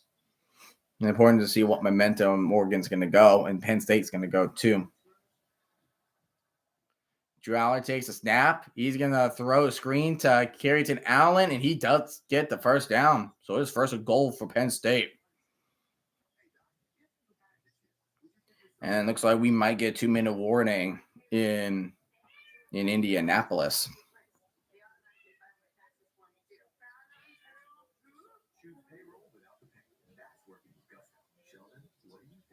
So first down and goal. Yep, 2-minute warning. So Penn State will have to figure out, okay, what can we do? Because Penn State, because that's the problem now. Penn State has the ball right now, but they will get it back. But they will get it back in the second half. So if they do score a touchdown, giving an Oregon enough time, Oregon could come away with a field goal or get some sort of points. But Oregon was up 28-10 at one point. So here comes Cade Klubnik, 3rd down 6 from the 10. One player in motion. He's going to step back. He's going deep left side. And oh my gosh, he had Brian Wesco on the fade. But he fails to get the ball to his hands. That was him. It went through his hands. That would have been a big game for Clemson. Right through his hands. Dun, dun, dun, dun, dun. Boom, boom. So, really good for SMU. So, they have 3 timeouts. They can work their way down the field if needed. Either whatever, it's a field goal or a touchdown. But they cannot turn the ball over. That's one thing they cannot do, is turning the ball over. Yeah, that's a good punt. Oh, he muffed it, but the ball does go out of bounds.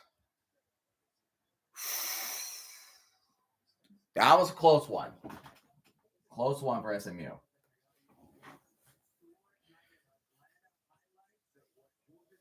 That is a close one for, yeah. Her defense stinks.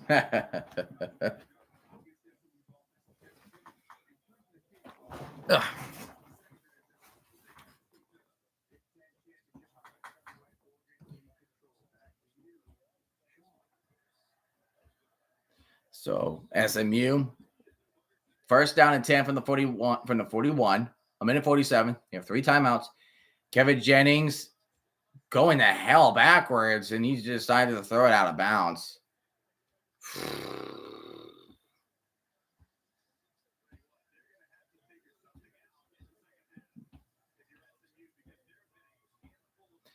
Yeah, here comes Penn State, first and goal. I feel like if they are tackling in balance, that's where Oregon are forced to use their timeouts.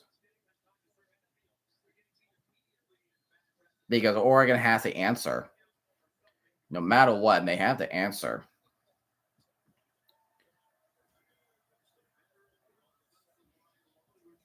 So here's Drew Aller. He's going to keep it to himself. He's going to try and run it. And is that a touchdown? That is touchdown Penn State. They have made the game to a 1-possession game. So at least for Oregon, they do not have to use their timeouts. Well, on the goal stand for Penn State. Wow, his knees and his elbows were on players. Man, Oregon really has the bad history when it comes to that. Man. And here comes Bashard Smith. He runs for the first down, so the clock will stop temporarily for SMU on 3rd and 1. But they are going to have it under review, so we'll wait for that for a minute. We'll wait for that for a minute until it's officially confirmed.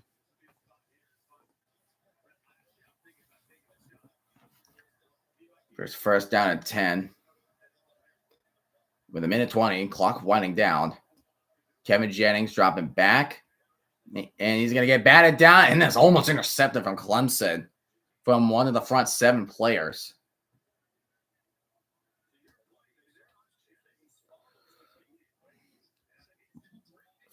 Yeah, he just batted.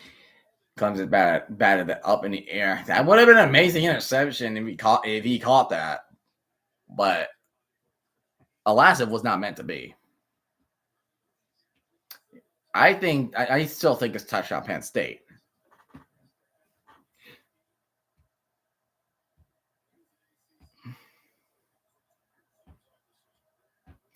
So here comes Kevin Jennings. They're bringing the brush.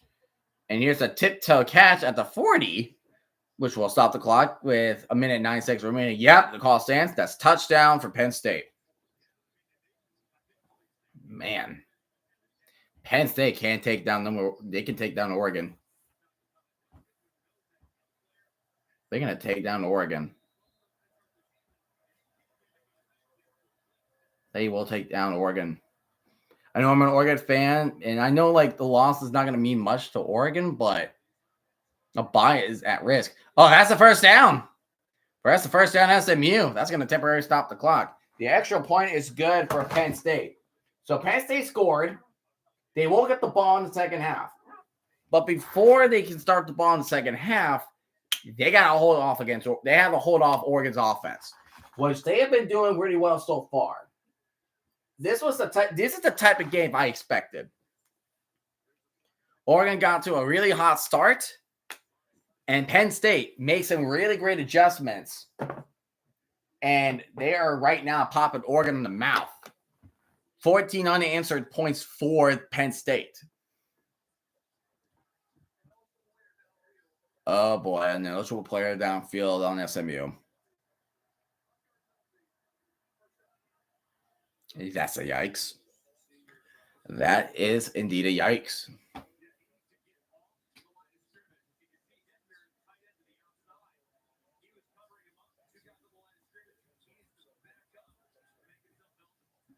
Oh, dang.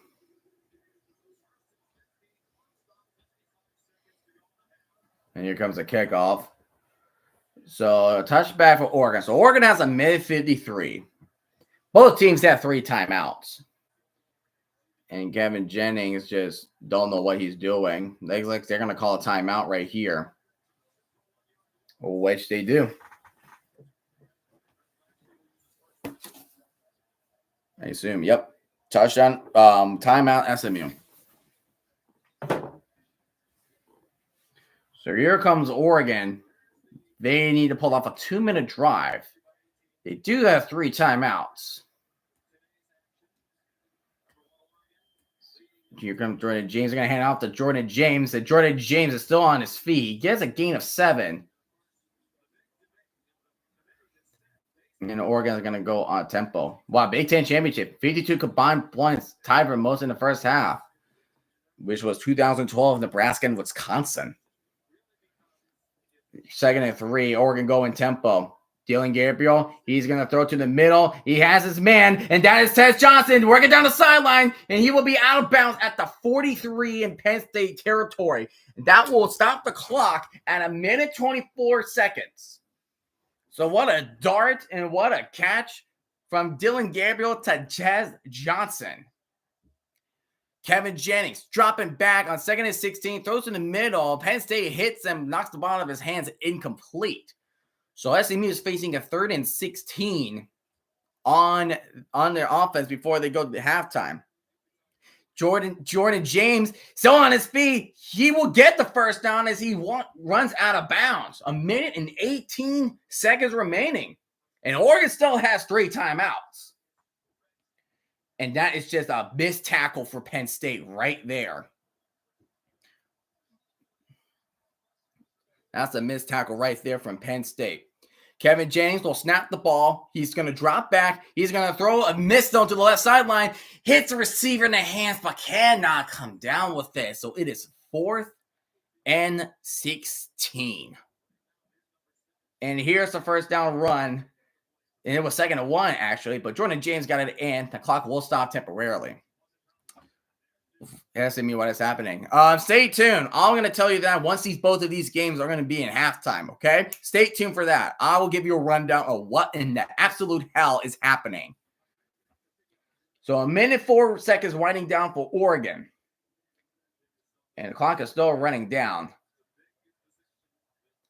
In his first down and 10, less than 1 minute. Gabriel, he's looking.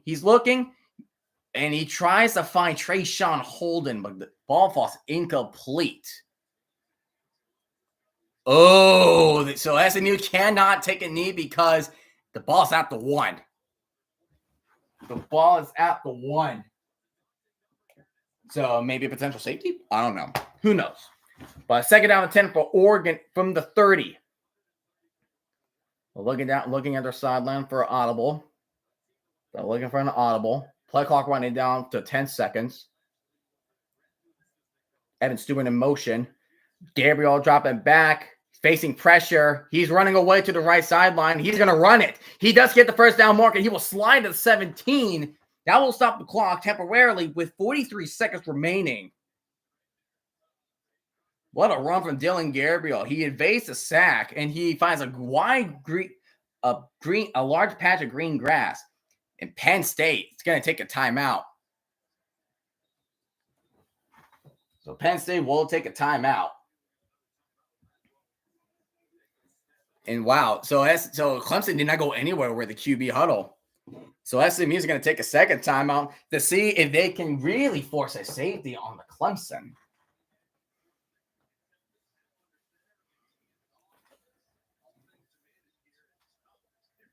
because like you could risk a safety, and SMU could get another crack.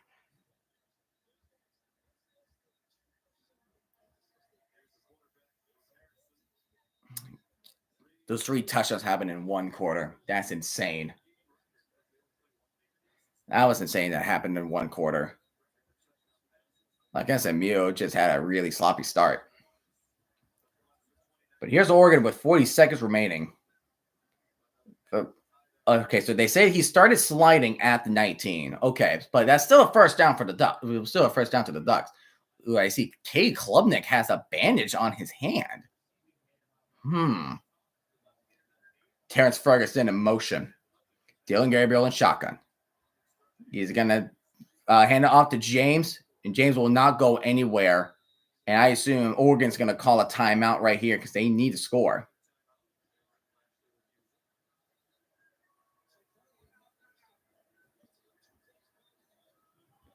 Another timeout's been called. Wow, there's no huddle. 20 seconds. Gabriel dropping back. He's going to throw for the end zone. Oh, that's they're saying no pass interference, and there's 14 seconds remaining. So 3rd down and 9 for Oregon.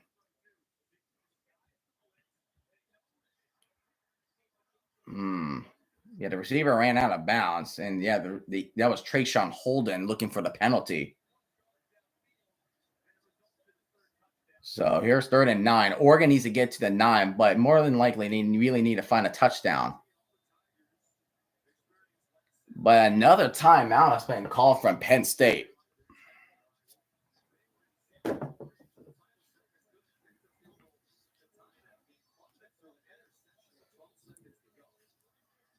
So Clemson's at the 3, and SMU actually used all their timeouts.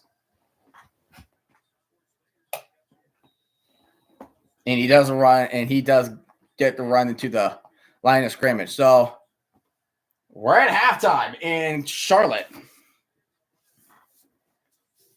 We are at halftime in Charlotte. And it has been a game.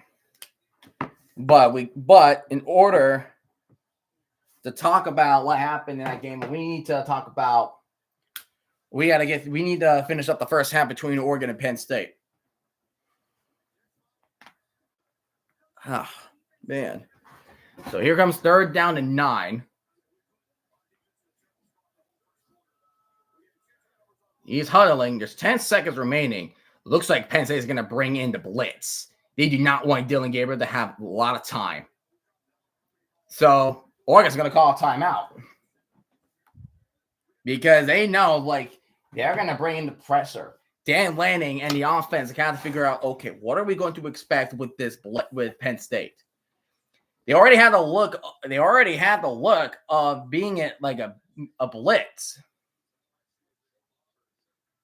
because they were about to bring 7-man.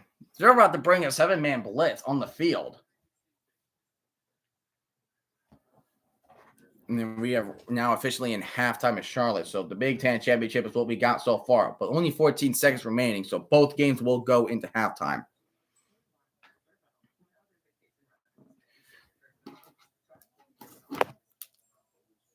So 3rd and 9 for Oregon. Dylan Gabriel, empty backfield. You're going to bring 5-man. He's going to throw a quick pass to Trayshawn Holden, and he will be tackled at the 16 to 14. And it will be 4th down for Oregon. So, and Oregon will use their timeout. So now both teams now have 1 timeout remaining. I feel like Oregon should need to kick a field goal here. Just take your points, you go to the locker room, you find out what was working in your offense and what is not working, and how can you overcome that Penn State defense.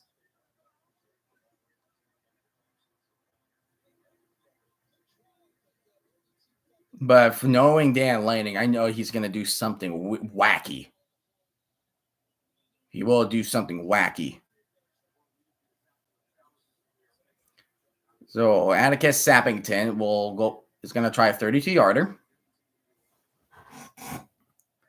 Snap us up. The kick is up, and that kick is good. So Oregon will extend the lead 31-24.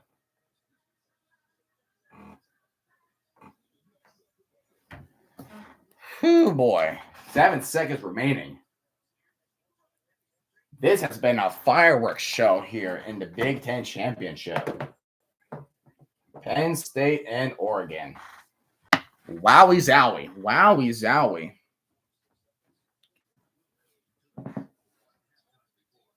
So, yeah, 7 seconds. Penn State will have the ball in the second half. So, Clemson will get the ball in the second half. And then Penn State will get the ball in the second half as well.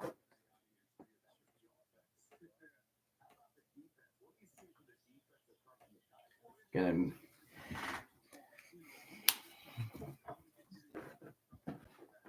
we go. There we go. All right.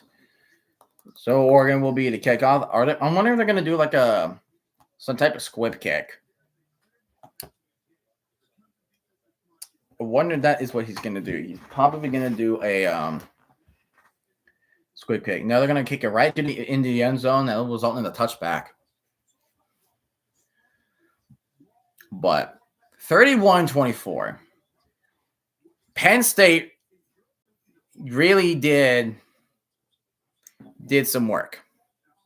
They did do some work. When Oregon took the 28-10 lead, they scored 14 unanswered, and then Oregon getting a field goal out of it. They know there's got to be some adjustments that needs to be made. So now we are officially at halftime.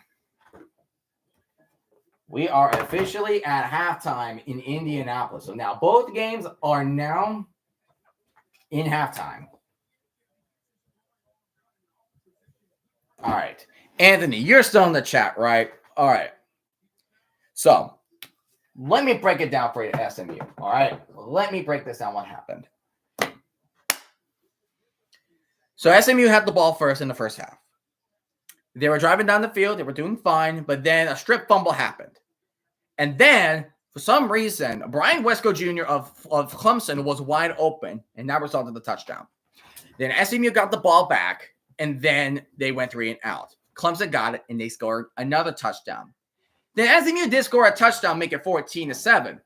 But what killed them a lot was, for some reason, Kevin Jennings threw a really bad interception where he was trying to go throw on the go-around off the back foot, but he just throwing it straight to a defensive player on Clemson. And then, of course, they kicked the field goal, so that's how we ended up 24-7. And Oregon's offense has been flying, and then Penn State's been starting to pick out, okay, what's Oregon doing? What is Oregon? All right, what's Oregon doing? Oregon was up 28-10 in the second quarter. Penn State had 14 unanswered points, but Oregon did get some points out of that. Touchdown would have been better, but 3 points is better than no points. I've been watching more of the Ducks Penn State game. No, I would have been there right with you. So this is where I have been wondering for a good bit, right? So, and what I'm thinking right now is happening is true. So, Arizona State won the Big 12. And pretty much Boise State locks up a bye because they won in their conference championship, right? So SMU is down by 17, 3 possessions. If Clemson continues to keep that lead over SMU, Clemson can sneak in, and a team from the Big 12 gets a bye. Think of it like that. This game has the most upset potential of the college football weekend. Because if SMU loses, because if Clemson loses, then what's going to happen? What's going to happen to teams like Indiana, SMU, Miami, Alabama? Yeah, I do want a Clemson win. Does that mean Alabama will be on the outside looking in? That's the thing. We don't know. Especially if Alabama, especially if Alabama is one of the teams that are currently not playing. They're just sitting there and watching everything happening. Because I don't know. Because if SMU wins, they lock in the bye. That's it. They do lock in the bye. But if Clemson wins, they will be in the CFP. However, it's who deserves the final bye. Clemson or Arizona State? And I would think it would be Arizona State that will lock the 4th seed. And here comes the Dr. Pepper tuition giveaways happening both at the same time. Really cool, really cool, really cool. Tomorrow will be interesting, especially if Clemson holds on. No, 100%. It will be very interesting. It's going to be interesting. Like, I've been thinking, it's like, okay, what happens if Clemson loses? Because here's what happens so far. So Georgia wins over Texas. Georgia now gets the bye. So now, depending on what's happening, so now we have to wait on, okay, what happens now?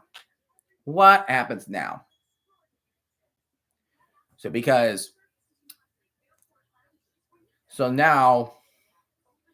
course the winner of the Big Ten will get the bye. No doubt about that. I feel like the loser of the Big Ten could maybe get a 5th seed. Well, that's the thing, because Texas lost, because they'll go down a couple spots, and it was a close game, so maybe by 1, but they were probably going to be 5th seed or 6th seed. But then you have Notre Dame and Ohio State there. The Big Ten championship is fighting for a bye. That's what it is. Both Penn State and Oregon's going to be there, no doubt about that. It just comes down who gets the bye. Right now, SMU is fighting for their lives. They're hitting the panic button. They got to figure something out. They're down by 17 in halftime. If they can't do anything about it, and they lose by what the score is currently at right now, they're going to get kicked off the playoffs. They will get kicked out the playoffs. It doesn't matter if they're the 8th seed. They're the 8th ranked team in the nation. You are losing badly to a 17th ranked Clemson team. Like, they got to come up with an answer.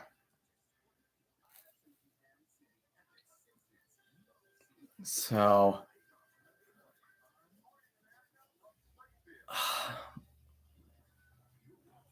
how is the Sun Belt Conference Championship going? See how that game is going. And Marshall is just putting a beat down on Louisiana. Louisiana's the best team. They're 10-2.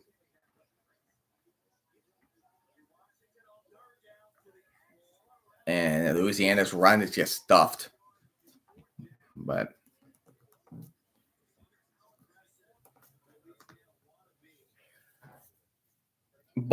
we know the locks. I'm glad I ain't making the playoffs decision. Would have been a couple of school fans yelling at me. No, I feel like who's going to be crapping their pants right now? Bama fans, Miami fans, SMU fans, Clemson fans, Arizona State fans. That is where the crucial picks matter for these teams, because Oregon locks it down. Texas does. Georgia does. Penn State does. Notre Dame does. Ohio State, Indiana maybe, and Tennessee does. So like that, you have 8 teams locked in. It all comes down, okay, who gets the 4 seed bye? Who's going to get the final 2 spots? That is what it comes down to.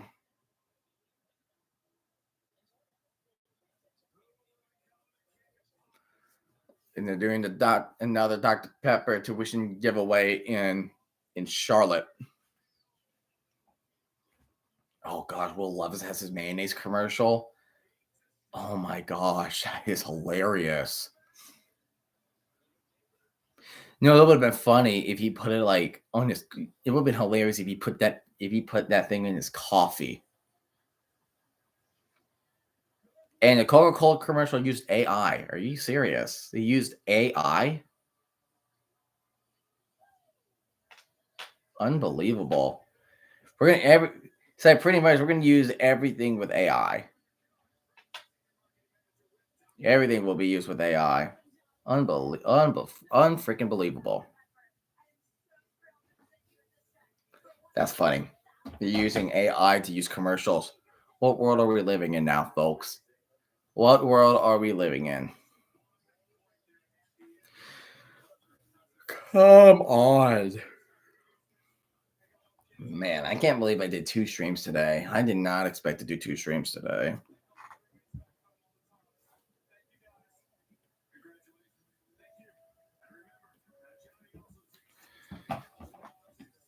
They're showing commercial from Penn State. I'm really wondering what the bowl games are going to be next year. I wonder.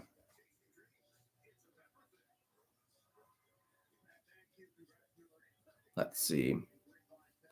I think we just got a notification that now Ohio is going to play Jacksonville State in the Cure Bowl.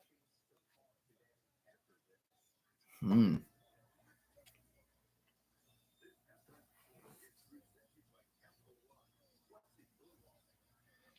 that hurdle by Kenyon Sadiq, that was a fantastic hurdle from him. Really close game. It is 31-24. 31-24. All right, what games do we have in the NFL coming up tomorrow? What do we got tomorrow? I know the Jets. So, gosh, Jaguars and Titans are playing tomorrow. That's tank bowl status. Jets and Dolphins are playing. Miami's favored by 6. Yeah, because the Dolphins apparently. Because here's the thing about the Dolphins. They do really well against crappy teams, but apparently they do really good against crappy teams. But when it comes to teams with a positive record, they just get annihilated. Falcons, Vikings, that could be something. Giants and Saints, kind of tank ball status. Panthers, Eagles are playing. Browns and Steelers. Imagine a Browns sweep the Steelers. That would be freaking hilarious. Buccaneers and Raiders, Buccaneers.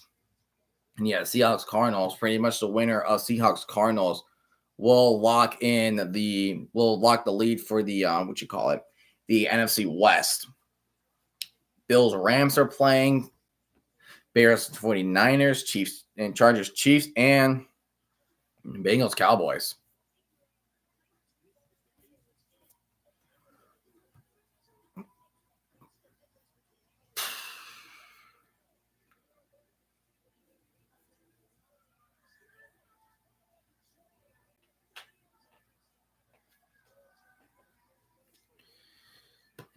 Yeah, no.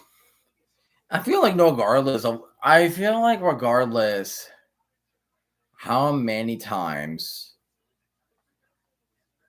I feel like no matter how many times you expand the brackets in the college football playoffs, then right now it's like you're gonna face controversy whatsoever on who you're gonna put in. Because we went through that several times for the past decades of the 4-team system, and now I feel like we're gonna find a way to put in some controversy in right now.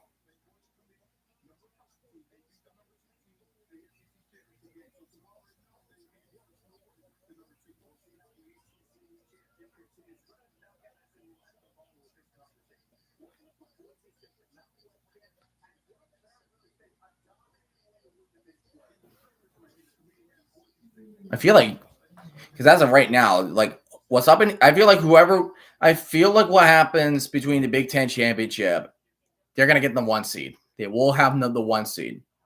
But as of right now, it's gonna be Oregon or Penn State Number 2 will be Georgia. Number 3 should be Boise State. Number 4 should be Arizona State. That's what I'm thinking. And right now, Clemson should take the 12th spot. But the bigger question is, what are you going to do with, what are you going to do with the rest? Like Bama. What are you going to do with them? What are you going to do with those teams?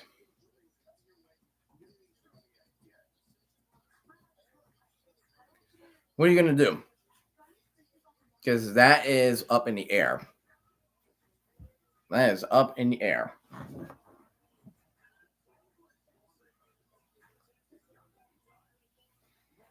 All right, man. I'm probably going to need to fill in the. I got to refill the timeouts. Let's see.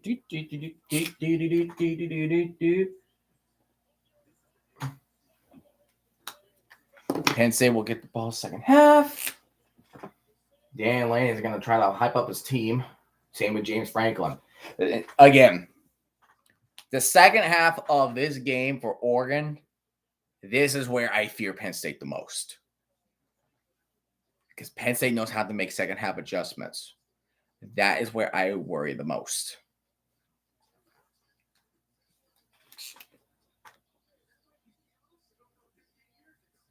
That's where I'm scared. It's what can you expect? You can have anybody predict this game. You can. Come on now. There we go. Keep seeing the commercial for shifting gears with Tim Allen. I have not heard of the name Tim Allen in a bit. I'm just wondering what he has been doing. I'm wondering what he's been doing recently.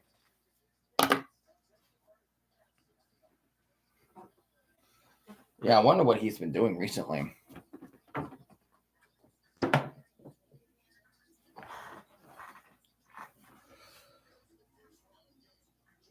Because I feel like I don't know. This is why I don't do freaking playoff bracket picks, because no matter what you pick, you're gonna piss off a lot of fans. You're gonna piss off a lot.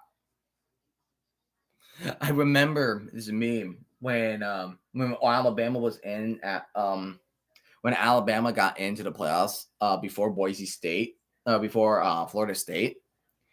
I see this image is okay, the first 3 teams have a really good record, and then somebody photoshopped a fantasy team that has a winless record. I'm like, yo, that's in a nutshell.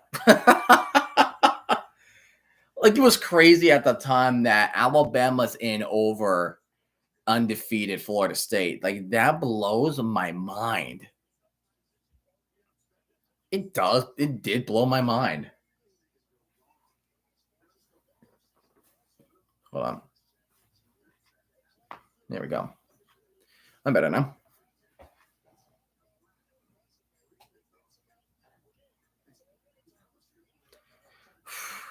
Don't know when these. I don't you had times in Oregon and in college football is longer. It's 20, 25 minutes. I feel like it's a conference championship. Its conference championship is a little longer because they had these hip halftime shows. And I think we are back in the third quarter between SMU and Clemson. Yeah, we're about to start the third quarter. Hopefully SMU has some things in their pockets to figure out how to overcome Clemson.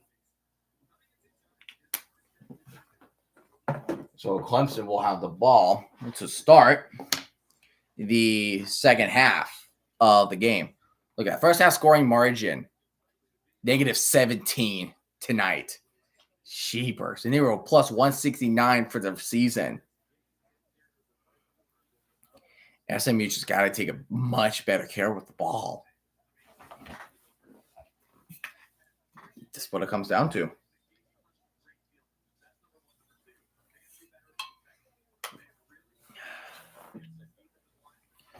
Good old water.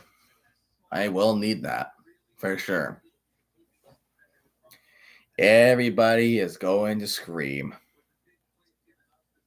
Everybody's going to scream.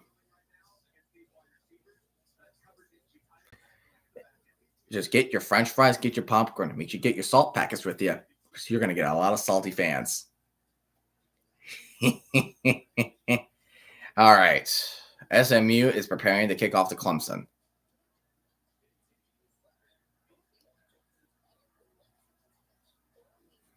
SMU is down by 17. They need to make a noise on offense, and the defense has to play aggressive. And the second half in Charlotte goes underway, and he's going to take it from the end zone, which is an interesting move. And he's going to get down to the 16. He does not make it to the 25. And that's actually Jay Haynes. He is down on the ground. He's still down on the ground. So they're going to pause that for a second there.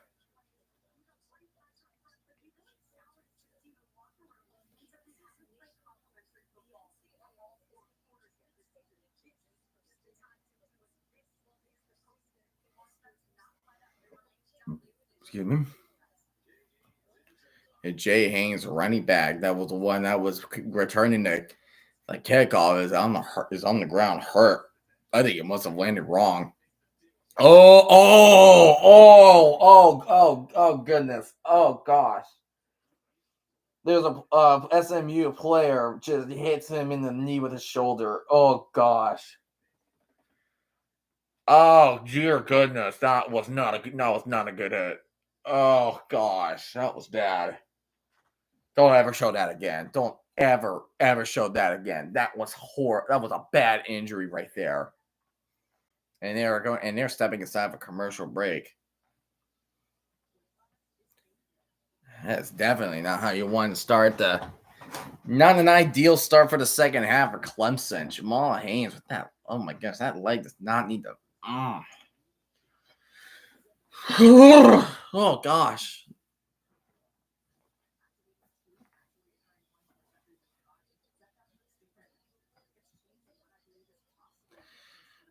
And it looks like we were going to go back into the second half in Indianapolis.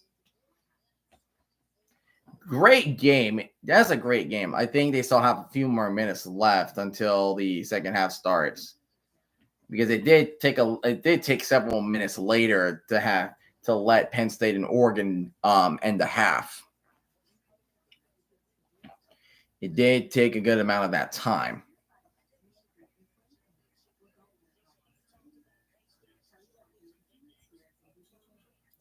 The players on the field, I think they're just practicing. I think it's like whoever makes because the offense is doing good. It's just who can make better plays on the defense. And Penn State forces Oregon 3 and out a couple of times, and Oregon got an interception that resulted in a touchdown. It's just on which defensive plays will be better and who can produce more on the offense. That is what it's going to come down to. Because Tyler Warren is becoming a dangerous weapon for Penn State. Like every catch he's made, he results in a first down. Every catch he makes. And Oregon lately, when they try to put in Jordan James and like Noah Whittington and try to get the run game going near halftime, and Penn State just knows, okay, we need to stop Jordan James and Noah Whittington to gain yardage. That is working really well for Penn State. They allow them to be aggressive in the first two drives, but then after that, Penn State is doing what they can to stuff James and Whittington.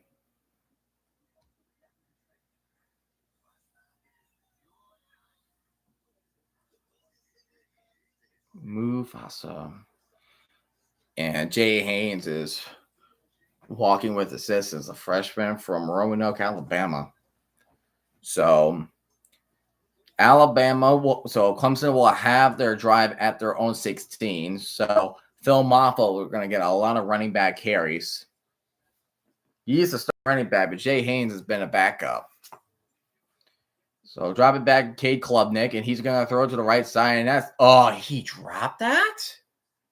How did you drop that? You were open. How in the heck did you drop that?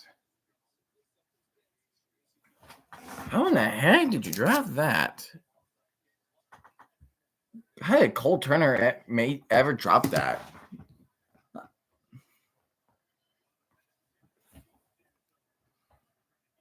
So now you're second down at 10. One matchup on your top and the bottom. Safety's coming down. He's going to throw it to the left, and there's your receiver. There is Brian Wesco with the first down with the catch. He's been having himself a tremendous game so far. And they're going to they're motivating Clemson to march their way down that field. First down at 10, tempo. Cade Klubnik rolling to his left. He's going to throw it to the left sideline. It is too high for one of his receivers. Too high. And that was Antonio Williams, the intended receiver of SMU. So now Clemson is facing a second down and 10 from the 32-yard line. So four wide out set. Maffa's on Klubnik's left. And Klubnik's actually going to keep it. And he's going to try to run it. And that's going to be a gain of 1. So we have a third down and 9 for Clemson. SMU needs to make that stop. They cannot let Clemson do any more on the offense.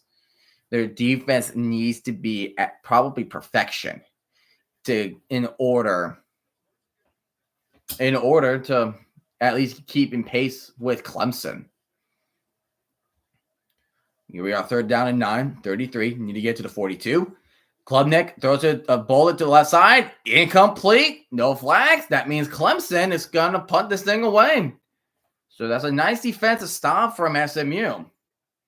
And we are about to start the third quarter with Penn State getting the ball back. And we will see what dangerous adjustments Penn State has made over Oregon.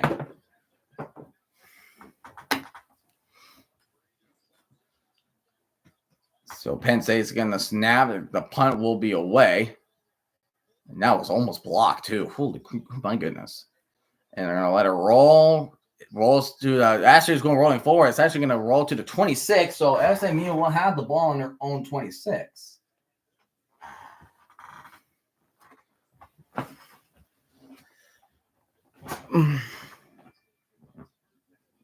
Wow. So Oregon and Penn State has combined 55 points, which is the most and a half in the Big Ten title game history. So kudos to those two teams. Kudos to Oregon and Penn State. I tip my hat. I will tip my hat to those two teams. Oh, wow. And Jay Haynes is going to get carted off the field. Here comes Kevin Jennings. Try to use his legs. Gets to the left sideline. He gets, looks like 2 on the run. And Oregon will kick it off to Penn State. And that's going to result in a touchback. So Penn State will get the ball on their own 25. Oregon not only got to stop Warren, but they got to stop Singleton. Nicholas Singleton has been doing really well. And what a contested catch from SMU. And it looks like it's Jordan Hudson with the catch. First down, the Mustangs.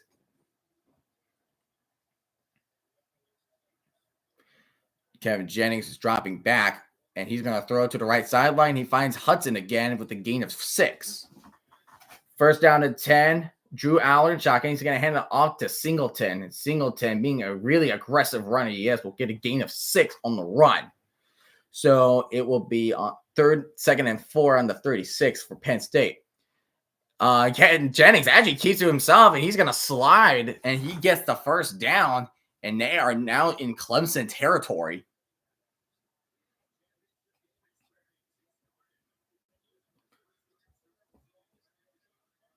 And Kevin Jennings is going to take the snap. He's going to look deep. And he's going to go deep. Finds a man open. And he does get him. That is the first down to Roderick Daniels Jr. What a throw from Kevin Jennings. And it looks like, I think Penn State is short of a first down. They are literally a yard away. So it looks like Penn State could give it to Singleton and just run it up to Oregon's face. And here comes Brashard Smith trying to run up. He will be down at the 9. Here's 3rd and 1. Feel like Aller. Interesting empty backfield. So I wonder if they're going to pass to probably Warren. Here's Singleton with Aller. Warren's in motion. Oh, he's going to take it. Oh, my. Actually, that's smart. Wow. So Warren motion, he takes the snap and he ran and sneaks it in for the first down. That's a well played Clemson. Well, no, not Clemson. Well played for Penn State.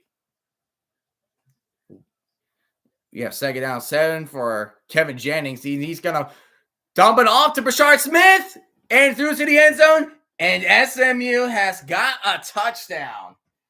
And they will reduce the lead for SMU. For Clemson. And here comes Carrington Allen. And my goodness, the running game is strong again. Pretty much Penn State says, hey, if you run it to our face, guess what? We're going to run up to your damn face too. I respect the hell out of Penn State for doing what they are doing. And the extra point is good for SMU. They are down by 10. Clemson winning 24-14.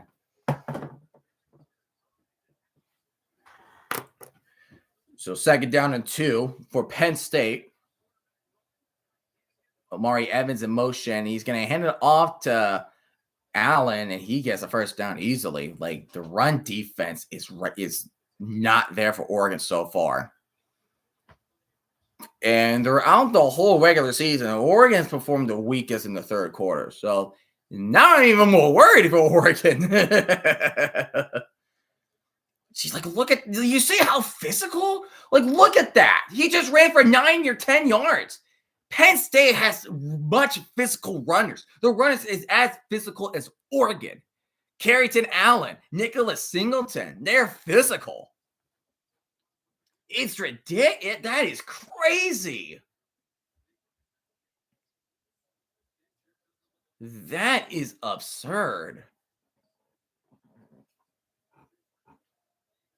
And the kickoff is underway for SMU.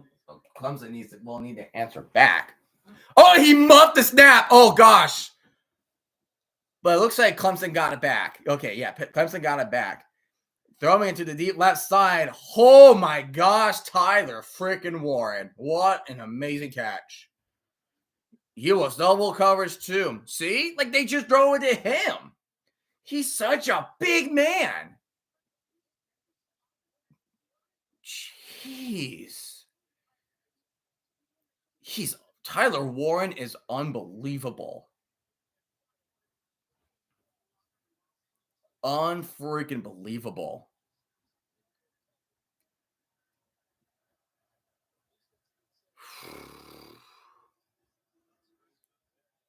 Penn State from the 28 from Oregon, and they're just gonna gain a 1. But here's Phil Maffa with the run that will get a gain of only 4 on the run. Oh, I think is that Carrington Allen? Oh, was it me or is he limping? Throws in the middle. Oh my god! Oh my gosh! Tyler Warner would have made that amazing catch. He was open. He was just open on that seam.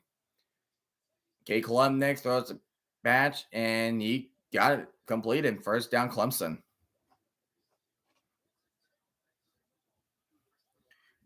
Like, nobody was looking to see him. I'm surprised he did not. I'm surprised Warren did not catch that. He had it for a second as he was trying to catch it up against his shoulder, but 3rd down and 9. Penn State will take the snap, and Allen's going to run it, but he's going to get nowhere. And when Clemson is going to be about 2 yards short.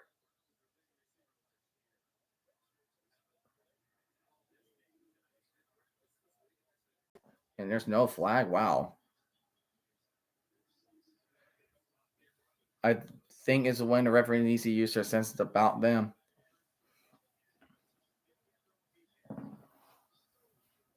And boys will be boys, yeah. And you show Maffa runs up the middle, he will get the first down. First down in their own 40. So now Penn State will kick a field goal. That's how they started the first drive earlier. He made a 33-yarder. So this one's going to be from 40 yards. The kick is up. And that is no good. Wide right for Ryan Baker. Oregon will get the ball. That is no good. Cade Klubnik going deep left side field, 101, incomplete. It will be second down and 10. Just too much hook to the right for Penn State, and Oregon will get the ball back for the first time in the third quarter with 9:27 remaining.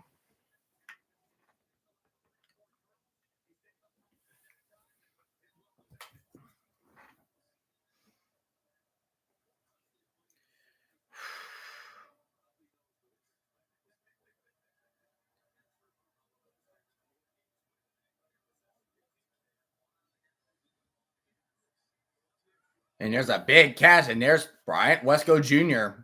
And he will be down at the 46. Golly.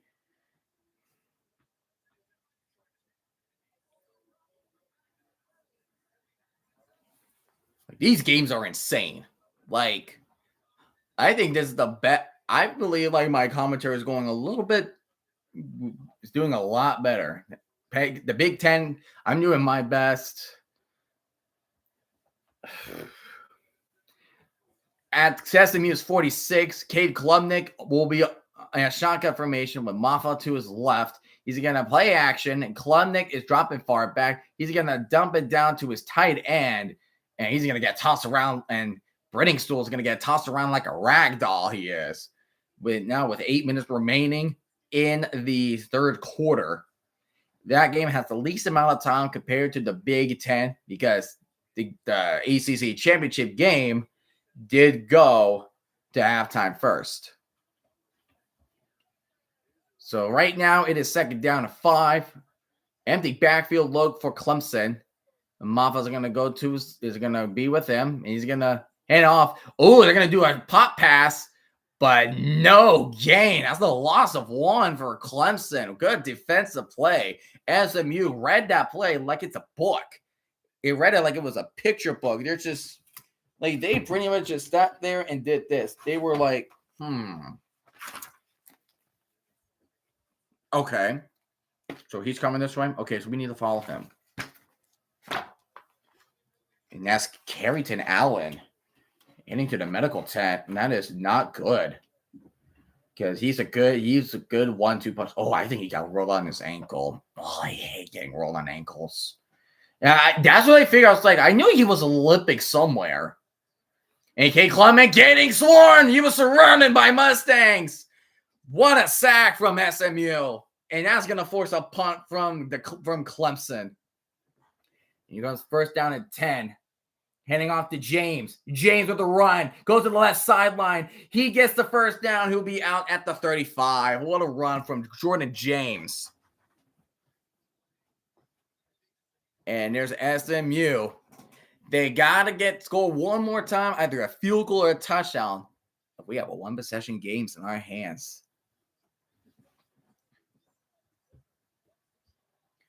So now we have 9 minutes remaining. 6 minutes.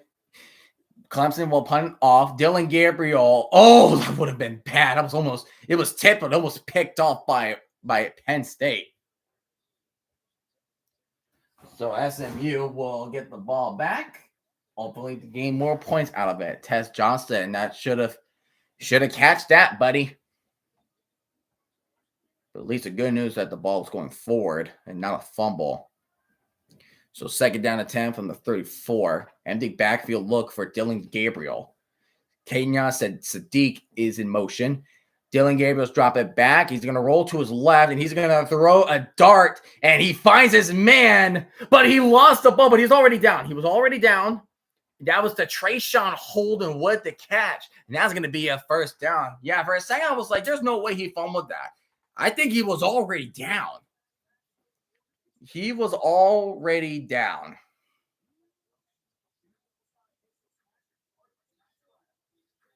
Yeah, he's down. He's 100% down. There's no way.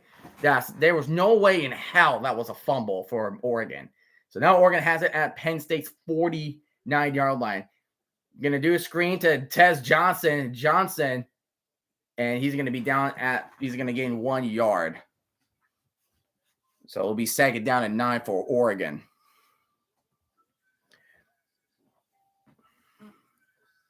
They're really trying to do these quick screen plays, but it's just Penn State just having that quick reaction. They're just already there. Like James Franklin's like, okay, we need to be prepared for those quick screens. And here's Dylan Gabriel running to his left, and he's going to roll. And there's a wide open Tez Johnson. He's going to run to the 10, to the 5. And he tumbles in for a touchdown to start off the second half for the Ducks. Just like it looks like he could have run. But the last second before crossing that line of scrimmage, he just finds Tez Johnson wide the hell open. It was like already, because one of the Penn State defensive players came in on block, and then Dylan Gabriel knew he had to roll to his left. As he was running, trying to find down the field, he finds Tez Johnson. Tez Johnson, 7 catches, 153 yards in a tutty. And Oregon will extend the lead 38-24. What a drive for Oregon, just finding open. Like, number one should have stuck with them. That was his responsibility to stick with Tez Johnson. But Tez Johnson just got to the open field. And with how fast Tez Johnson is, one of the fastest receivers on the Oregon team, he just found his way to the open field and stumbled into the end zone.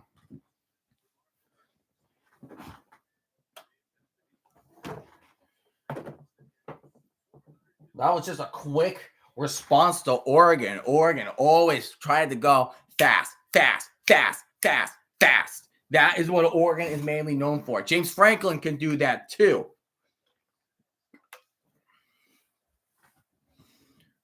It's just all fast, and be physical for both sides of the team. Here goes SMU having the ball on the 13. A little pop past Roderick Daniels, and he just lost 3 yards and goes to the 10. Not an ideal play for SMU. They really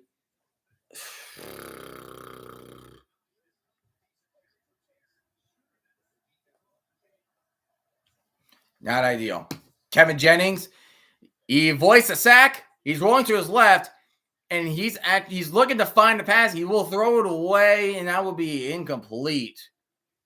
And it will be 3rd and 13 for the Mustangs. And they got to avoid getting out of there, or else they'll have to punt from their own end zone. And you know how anxiety-inducing it is to punt in your own end zone. Am I right? That will be dangerous. About 5.5 minutes remaining. I mean, Mustangs, they are 3 for 9 on 3rd down conversion. They got to get to the 23.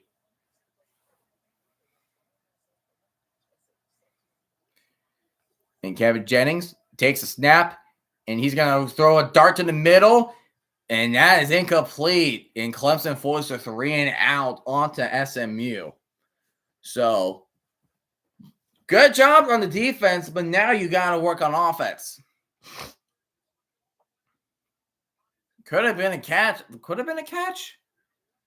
No, that was just a good defensive play. That was just a nice defensive play. That was Ashton Hampton batting the ball down.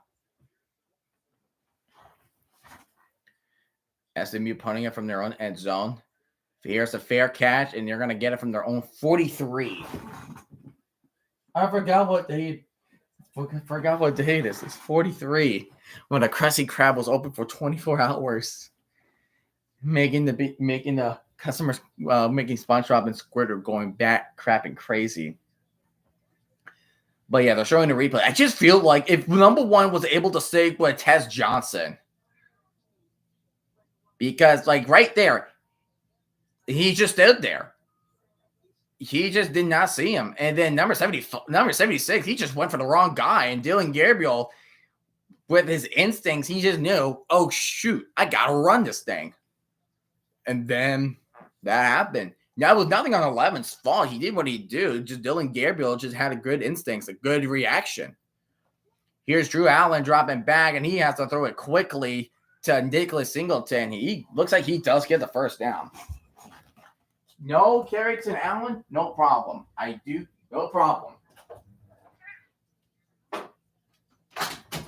Pretty much Penn State's going, okay, I don't have Carrington Allen, but I still have Devin Singleton. Second inches, and there's Nicholas Singleton with the first down. Like I mentioned, physical running back. It looks like Carrington Allen is good to go with his helmet.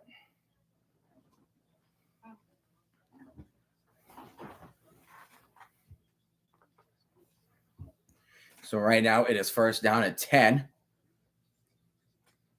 They're doing more passing than they do rushing. They're at the 36-yard line. Drew Aller is going to hand out to Singleton, and Singleton is going to get probably about 5 on the run. So it will be second down and 5 for Penn State. In their tempo again, Drew Aller throwing it to Tyler Warren, but that ball was far forward for Tyler Warren. I thought Tyler Warren was able to catch that. I thought it was going to be first down for Penn State. But now it's third down and 5.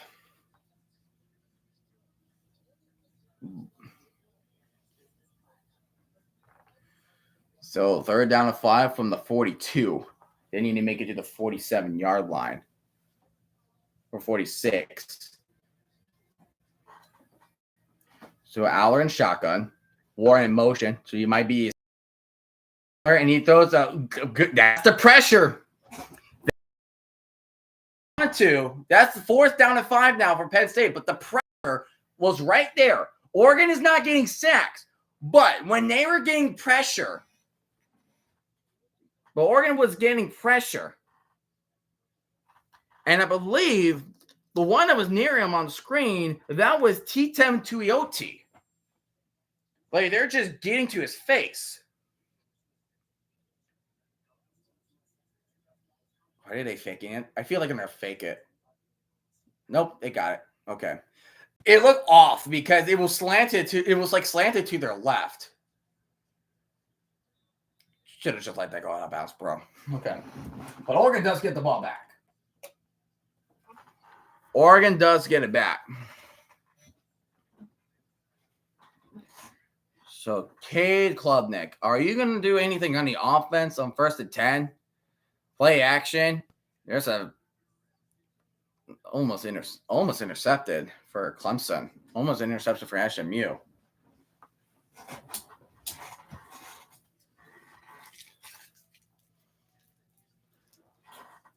So we have about 5 minutes remaining.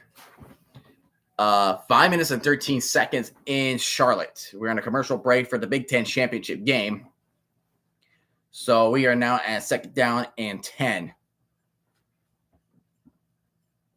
Receiver motion, going to hand off to Phil Maffa to the left side.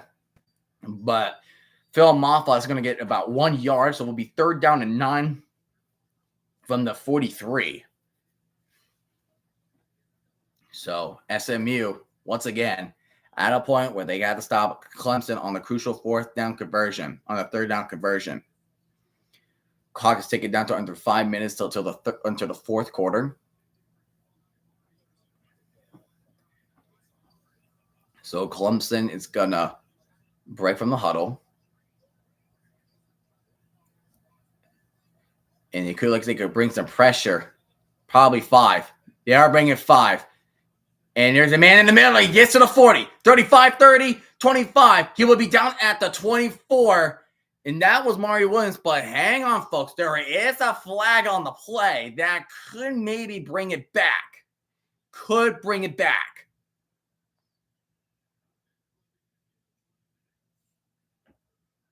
That would be bad. That would be bad for Clemson if it was a holding.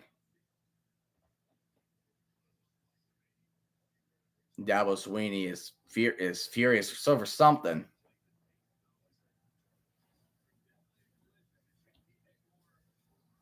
The sexy penalty. There's no foul for offensive pass interference, and Lashley was like, "What the heck, man?"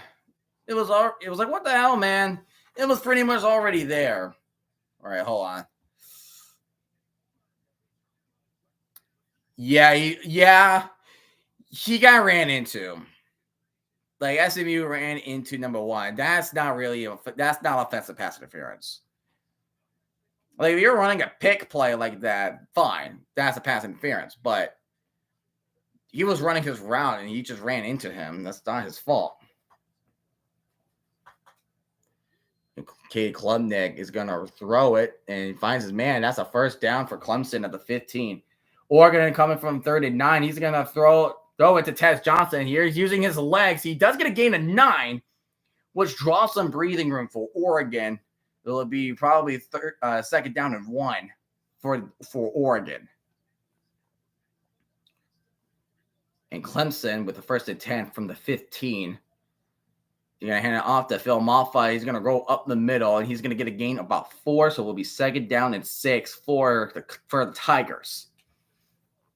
Meanwhile, 2nd down and 1 for Oregon from the 18.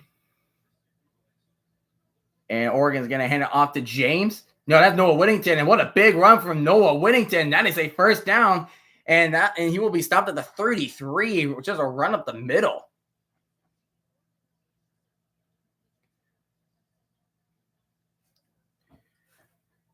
So 3 minutes remaining. Phil Maffa, Cade Klubnik is actually going to keep it, but he's going to be about a yard short. Big Ten, he broke a record. Oh, Noah Whittington. Oh, what a trick play design. And Noah Whittington, not the first down, but he does get it was a lot of misdirection because it looked like he was going for Trayshawn Holden, but it actually went to Noah Whittington. 2nd and 1 again, but that was still a good play design. Cade Klubnik, he's going to hand it off to Phil Maffa. Phil Maffa does break in for the first down. So first and goal for Clemson. 2nd down and 1 for Oregon. Dylan Gabriel drops it back. He's going to roll to his left. And he's going to throw on a run, but incomplete. The pass was intended for Patrick Herbert. So now Oregon is facing a 3rd and 1 situation. What does Oregon do in order to extend their drive? And here's 1st and goal from the 4 for Clemson. Player in motion. Cade Klubnik, he's going to keep it. He's going to run it. Blockers ahead of him. No touchdown. He will be stopped at the 2. Hand off to James. James gets the first down, and he's still going to the feet, still going. He'll be stopped at the 50, and the Oregon drive will continue with a first down run from Jordan James. The running backs for Oregon are doing well. Same with Penn State. The running game is strong for both sides of the ball, so expect that being a benefit for both sides of the field. And Penn State and Oregon has the same amount of first downs. That's impressive on its own right. 2nd to goal, pitches it to Phil Maffa, and Maffa tripped on his own feet, and he will lose about 4 or 5 yards on the run. Handing off to Noah Whittington, but he's going to get, and the run is going to get stuffed. So 2nd down and 10 for Oregon. That was DeLuca. That was a great play from... Yeah, that was Dominic DeLuca with the stuff. So now we're at probably the final play. Clemson 3rd and goal from their 6, and Oregon with their Second down and 10. Sadiq in motion. And he's going to hand it out to Whittington. And Clemson throws it in. That is a touchdown for Clemson. And Oregon is on a third down situation. Jacob Brenningstool gets the touchdown. They will extend that lead over SMU.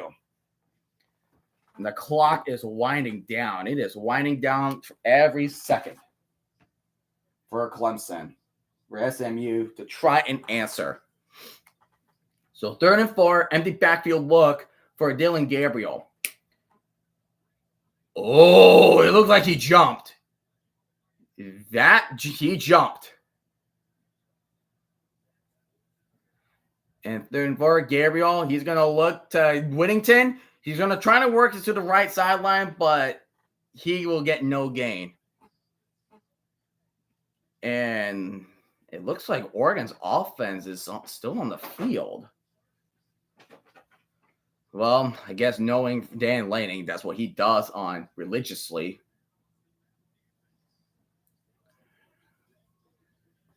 Fourth down and 5. No, he's gonna punt it. Okay, I was like, you not do. I was like, okay, don't do anything stupid, please. Don't do anything stupid.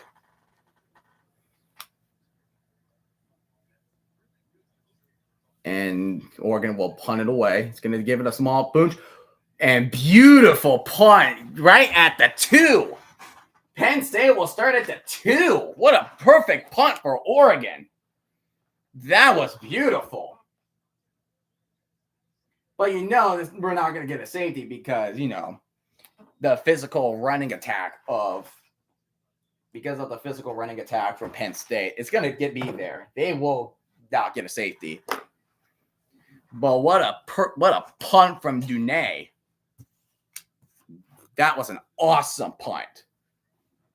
And here's Jay Haynes in crutches and has a knee brace on. So he must have done something very severe to that. Looks like his knee injury would be very severe. I feel like he is done for the season. First down and 10 with 23 seconds remaining. Kevin Jennings is going to hand it off to – no, he's actually going to keep it to himself. And he's going to try to push it. He will get gain of 8. But we are now in the 4th quarter. We have 1 quarter remaining in Charlotte. SMU is in danger. And yeah, actually took a snap before the quarter ended to Rashard Smith, but he's close for a first down. And now we have officially entered the 4th quarter, with SMU losing on upset alert against Clemson, with Clemson winning 31-14. Bad news Bears. That is all we can say. It is bad news Bears.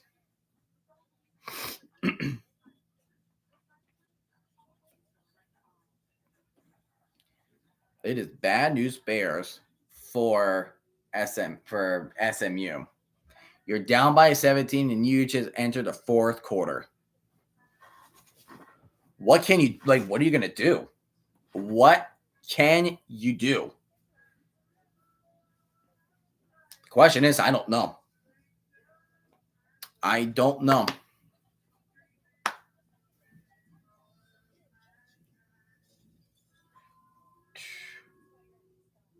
And that's why you're the mascot. Funny.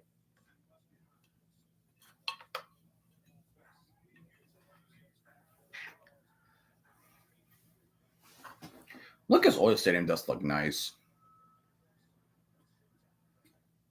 It does look nice. So Penn State is starting from the 3 with 1:40 remaining in the 3rd quarter. Penn State has 69 total yards. Looks like they got to run it, which they are, but they're on it. But he will gain 2. And one of the players, how much is flagged off? And there is a flag on a play. That's going to be hands to the face, probably. Yeah, that's hands to the face. That's on Derek Harmon. That's hands to the face on Oregon. So now they have it a ball under 18 now. Oh, that's a killer penalty right there. That's such a killer penalty. You cannot have that. We would think we were going to have them pinned, but nope. Hands to the face happened. Hands to the face happened. So first down and 10 for Penn State from the 21. Receiver in motion. They're going to hand it off to Carrington Allen, and Allen bouncing off tackle. He's making moves, and he's breaking free to the 40, 45, 50. He's going to be taken down at the 47. A big run from Carrington Allen. These running backs of Penn State is no joke. No freaking joke. And they are playing tempo.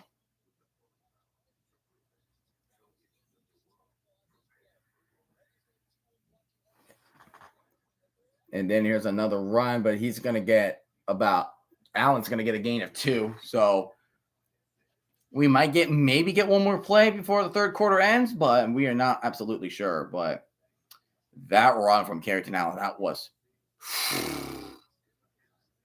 97 rushing yards for Carrington Allen, and he just breaks 100. He's going to break more to the 35, 25 to the 20. He will be down at the 19.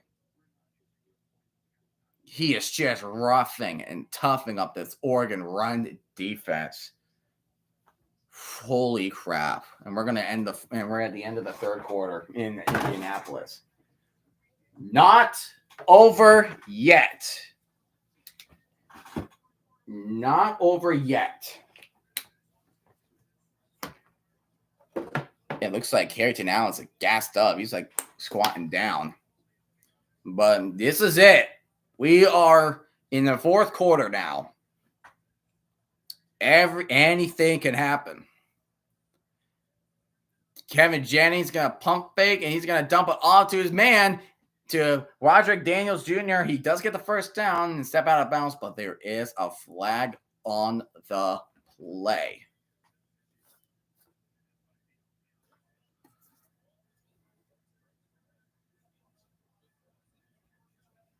Or they're saying like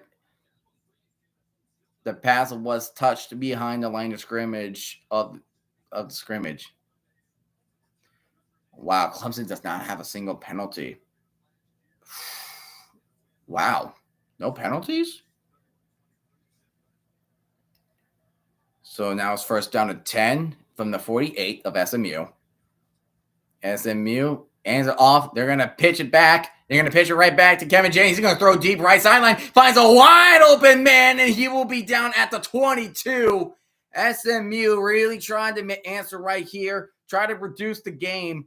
Try to reduce the lead to 2 possessions, so not all that pressure is going to be on them. They got to avoid all that pressure. Tempo time for SMU.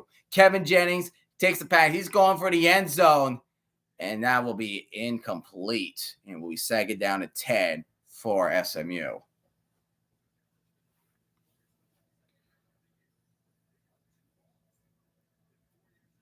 So what can SMU need? What does SMU need to do to get to the 20 to the 12? That's a better question. That is a good question. And that was Matt Hibner with that catch. Pistol formation. Keyshawn Jennings, he's going to take it, and he's actually going to try to run it, but he's going to get 2. He will be stopped at the 20.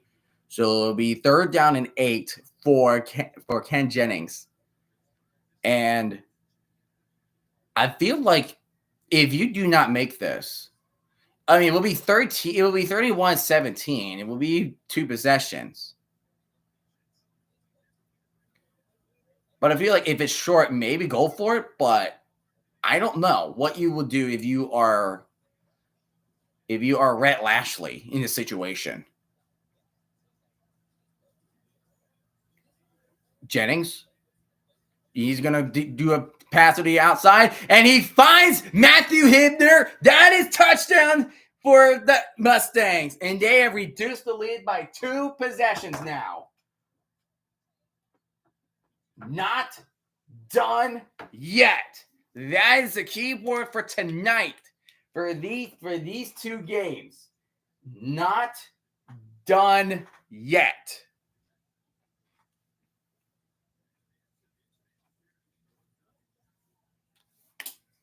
Not done quite yet.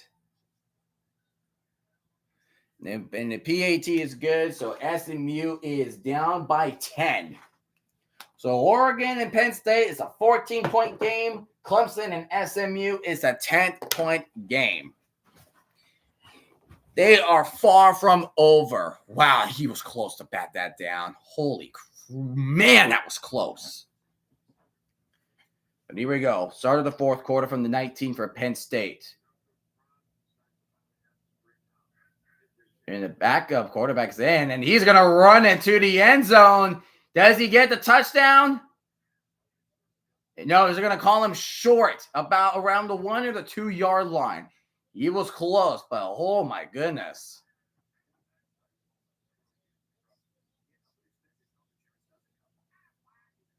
That looked like he... Oh, I can't tell.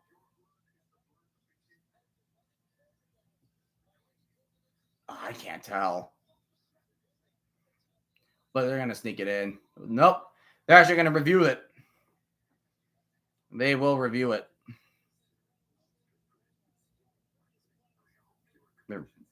The play is previously under review.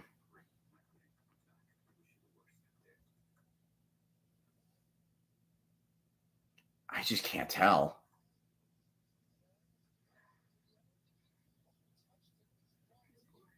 Because to me, it looked like he did not touch it. I thought it was touchdown.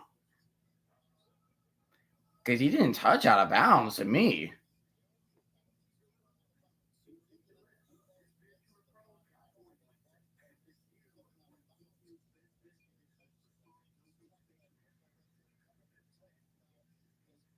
There's a left leg. Because if you touch the pylon, that means you are out of bounds.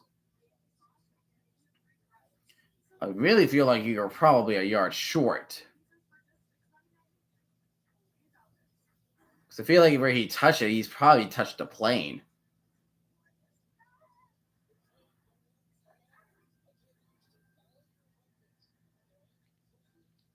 He really does look like he got a touchdown. But man, that was again, Penn State just doing what they're doing best. They are really good at these play designs. All these misdirections. They're going to have to dump to Warren. And then, my goodness.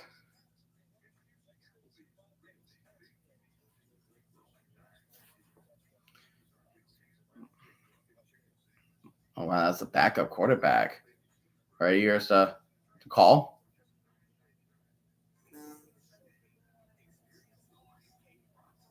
The call stands, so he is short. He is short of the goal line. But Penn State will knock it in. Like, they have really physical backs. Hey, snap it to Warren. Hey, snap it to Tyler Warren, and you can run it in. If like the first time, why not do it again?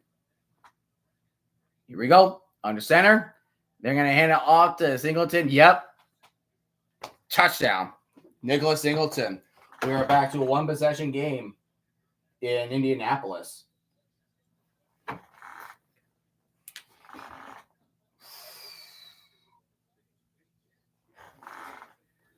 This has been a really good game.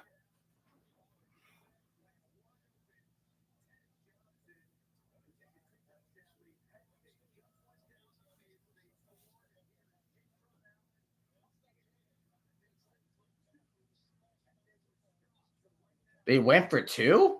Oh, they kind of spoiled it for me then. They're trying. Why were they going for 2?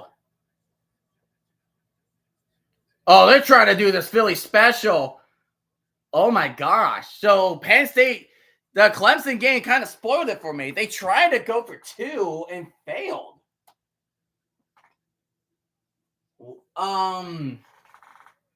That is interesting.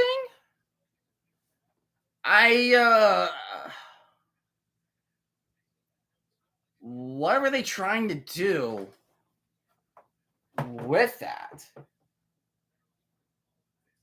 What were they trying to do with a 2-point conversion?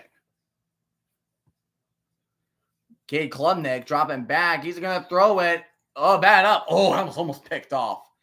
So it's 3rd down and 8 for SMU, for Clemson. SMU really needs to pull off the stop. SMU has to pull off the stop.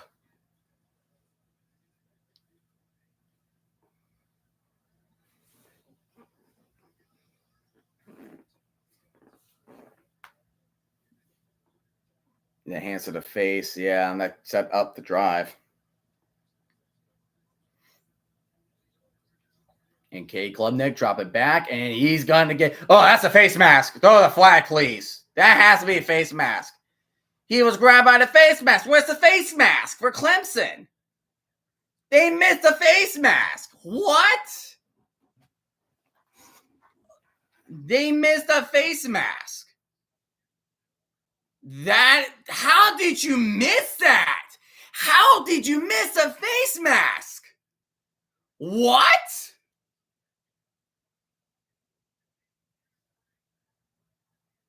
What in the hell did I see?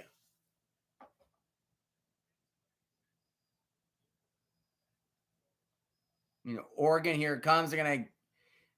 Oh, no. Okay. Dylan Gabriel fumbled, but he popped back on it. Because Roderick Williams trying to get the return. He will be out at the 37. 47-48.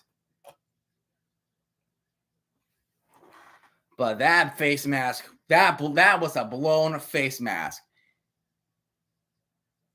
And he is livid. No, I don't blame him. That was blatant. That was more blatant than the freaking Vikings and Rams in week 8. Like, Dabo is livid. He is livid. So 1st and 10 from the 45 for SMU. Dylan Gabriel just got drilled. 3rd and 6 now. Jennings dropping back. He's rolling. He's spinning around, and he's going to throw it incomplete. And Oregon 3rd and 6 on the 29, dropping back. And he's going to throw a dump off to Jordan James. And Jordan James gets the 1st down. He'll walk out at the 40-yard line. The drive does continue for Oregon with 13 minutes and 10 seconds remaining. And SMU in Charlotte has around 12 minutes remaining. 2nd and 10 to Bashard Smith. Bashard Smith goes up the middle, gets about 3. And there's the Duck mascot. Tez Johnson in motion for Oregon. Gabriel will take the snap. He's going to fake it. He's going to throw it. And jeez Louise, Tez Johnson just got blown the hell up with a 3-yard loss. Good defensive play from Penn State. And here comes Jennings. Throws a check down. Oh my gosh. Smith did not catch that check down. He was open. He did not catch that check down. Are you freaking kidding me, SMU? You have got to be kidding me. You have got to be kidding me. I feel like Oregon has to stop doing these screenplays. They just don't work. They don't work.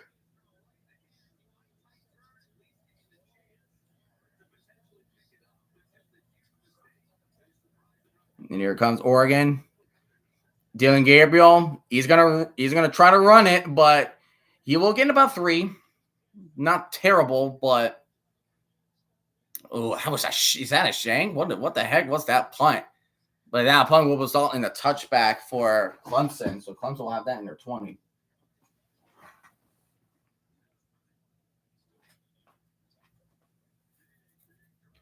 And we have one of the defenders for Penn State down on the field. And right now, both games actually just went to commercial break at the same time. They just went to commercial break at the same time.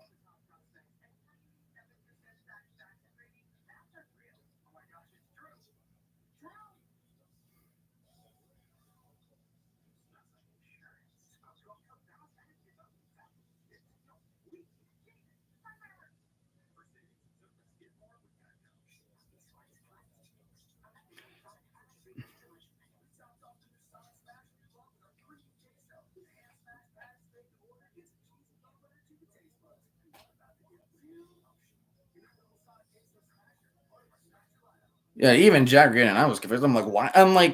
I'm just confused of like, I'm just really confused of why did they go for two? There was no need to go for two. Now you need a 2-point conversion to tie. Because you would have just needed an extra point to tie it if you just take the one extra point, make it 38-31. But now you're down by 8. What? I don't understand. I don't understand the game. I don't understand the game plan from James Franklin. What are they doing?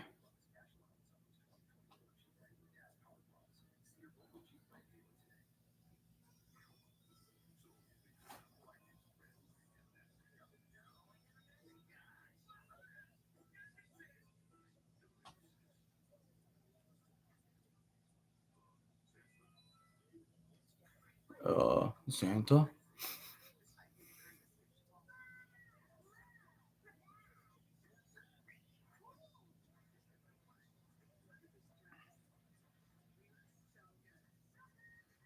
This game, the Big Ten championship game, should be approved that these two teams belong. They belong in the CFP. Penn State is a really good opponent. They're a really good team. Really good team. But Oregon has to overcome 3rd and 9.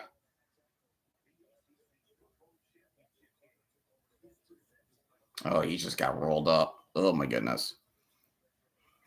That's how the injury from Penn State happened.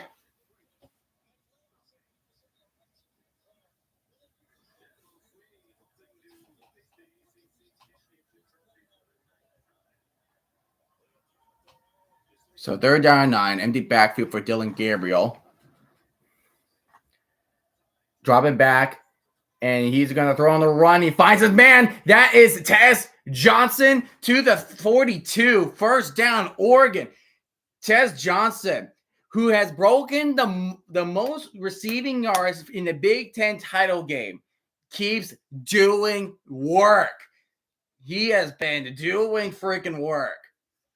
From the 43, going to hand off to Noah Whittington, and he is going to gain about 5 on the run, which will be 2nd down and 5. And actually, both games are around the exact same time. 10:45 in Charlotte, 10:50 in Indianapolis. So we are right there. We're neck and neck now. We're down to the nitty-gritty, ladies and gentlemen. Down to the nitty-gritty. 2nd down and 5. Dylan Gabriel does the toss, hands off to Noah Whittington. Oh, he's still on his. Oh, he wasn't touched. He was on bodies. That could be 1st down for Oregon, maybe. That could be 1st down for Oregon. A good pass deflection from SMU. See, like his body wasn't touched. He was on top of a Nittany Lion. Look, no knee down, and his elbow wasn't down either. So that could be 1st down Oregon. They might review that maybe. Oh, his left. Oh, okay. His left forearm came down. Okay. But hold on, they're actually going to review that. And Cade Klubnik, don't know what he's doing. He will throw it away. 4th down.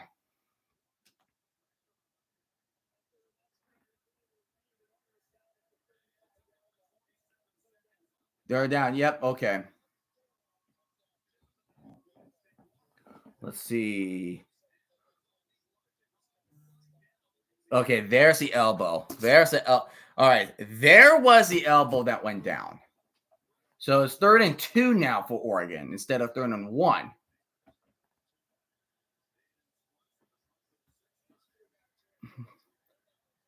Oh, that was almost a blocked punt from SMU. And SMU is going to get it from the 49. Oh my gosh. Here's Oregon trying to come up with something neat. 3rd and 2. Dylan Gabriel going to hand it off to James. James he will get stuffed. So it's 4th down for the Ducks. What are they going to do? They are at the 35. What are they going to do? Oh, man. Jennings. And he gives off to Jordan Hudson, and Jordan Hudson still not down. Oregon is going for it on 4th and 2 on Penn State's 35. Tess Johnson in motion, takes a snap. Dylan Gabriel, he's going to look to the middle, finds his man. It's Terrence Ferguson. He's going to get down at the 15. There's a quick dagger for Oregon as they extend the drive. Gutsy call from Dan Lanning, but it paid off. Jennings for SMU throws a pitch to Brashard Smith, and Brashard Smith runs for the first down. SMU and Oregon, respectively, they are continuing their drives. First down to 10 for Oregon at the 15. And SMU needs to convert for another first down to continue the drive. Jennings is going to keep it to himself. There's a lot of green grass, but he's going to slid for 8 yards. And here comes Jordan James. He does get the first down, but he will be out of bounds inside the 5 as he was running towards the right sideline. Oh, my goodness.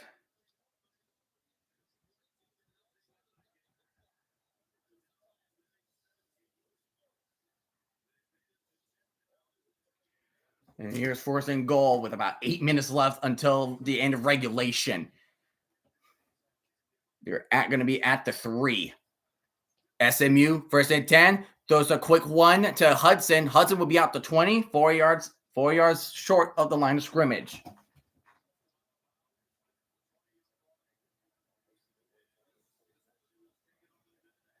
As they reset the clock, they're talking about something. And high snap, but there's a penalty. That's going to be false start on SMU, probably. Yeah, it looks like it could be false start on SMU. There we go. Okay, so there's the clock running. Yep, there's a false start.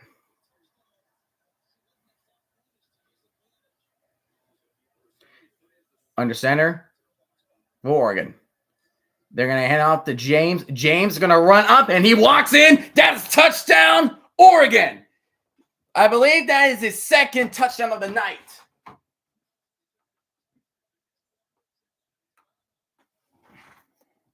Wow.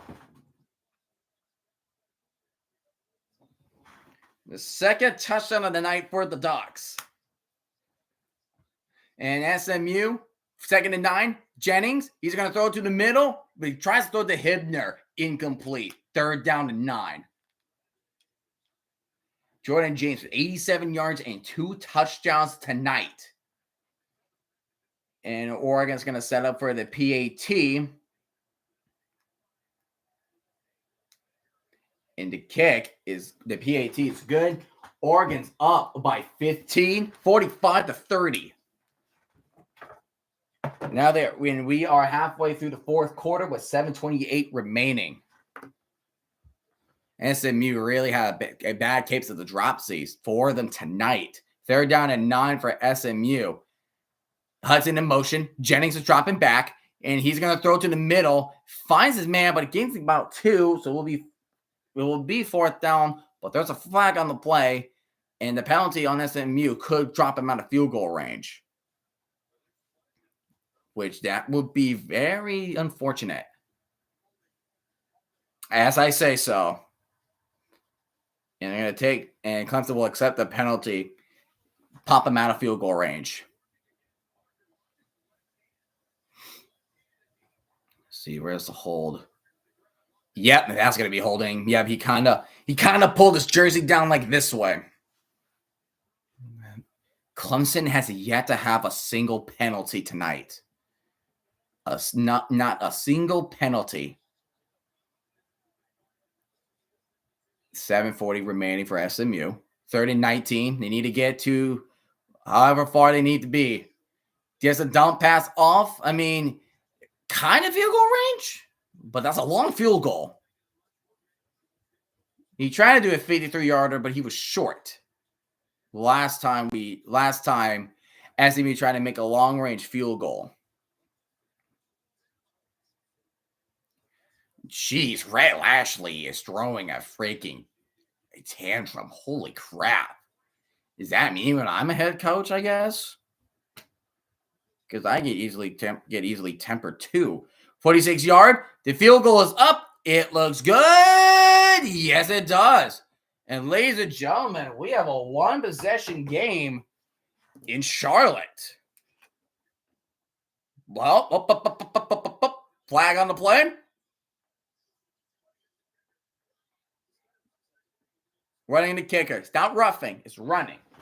That means you only got the plant leg. All right. So SMU. So remember this. We're close. Really close. So how much time do we have left? We have 6:56 to go. We started the half with Clemson winning 24-7. And now we have a one-possession game when the SMU needs to get a touchdown and an extra point to force overtime. And Oregon in the fourth quarter, they're doing the shout. They're doing the shout song.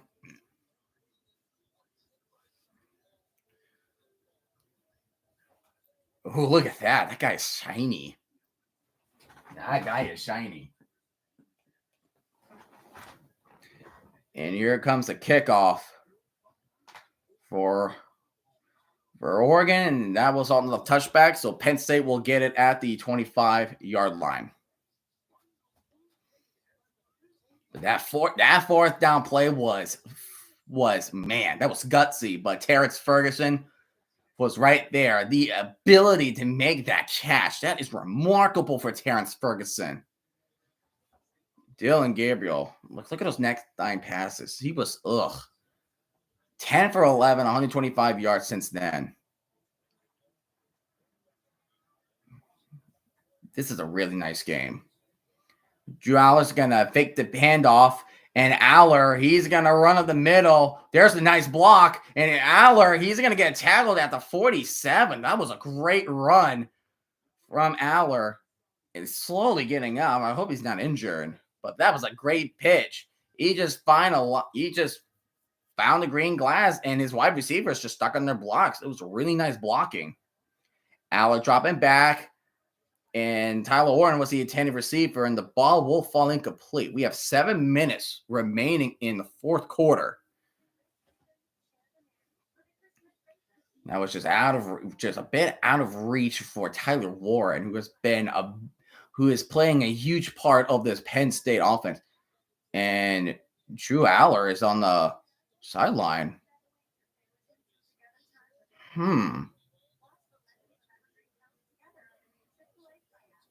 Yeah, I thought he was hurt for a little bit. But the backup is coming in, and he's going to get sacked by that Oregon defense. There's the first sack for the Ducks. And Derek Harmon was the one leading the charge. So it will be 3rd and 16 for Penn State. I feel like he went down on his shoulder, right? Yeah, and then he kind of went this. He was feeling it.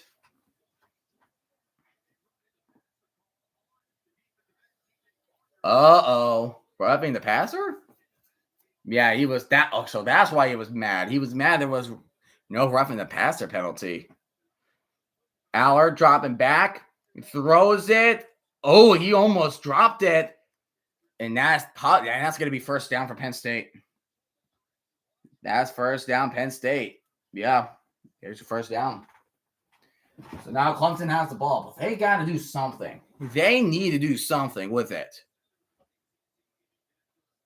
Aller, he's going to throw a bullet pass to his receiver, to Amari Evans, which it would be caught about. Ooh, okay, he caught that. He got that. That's a touch. That's a catch. That's a catch for Penn State.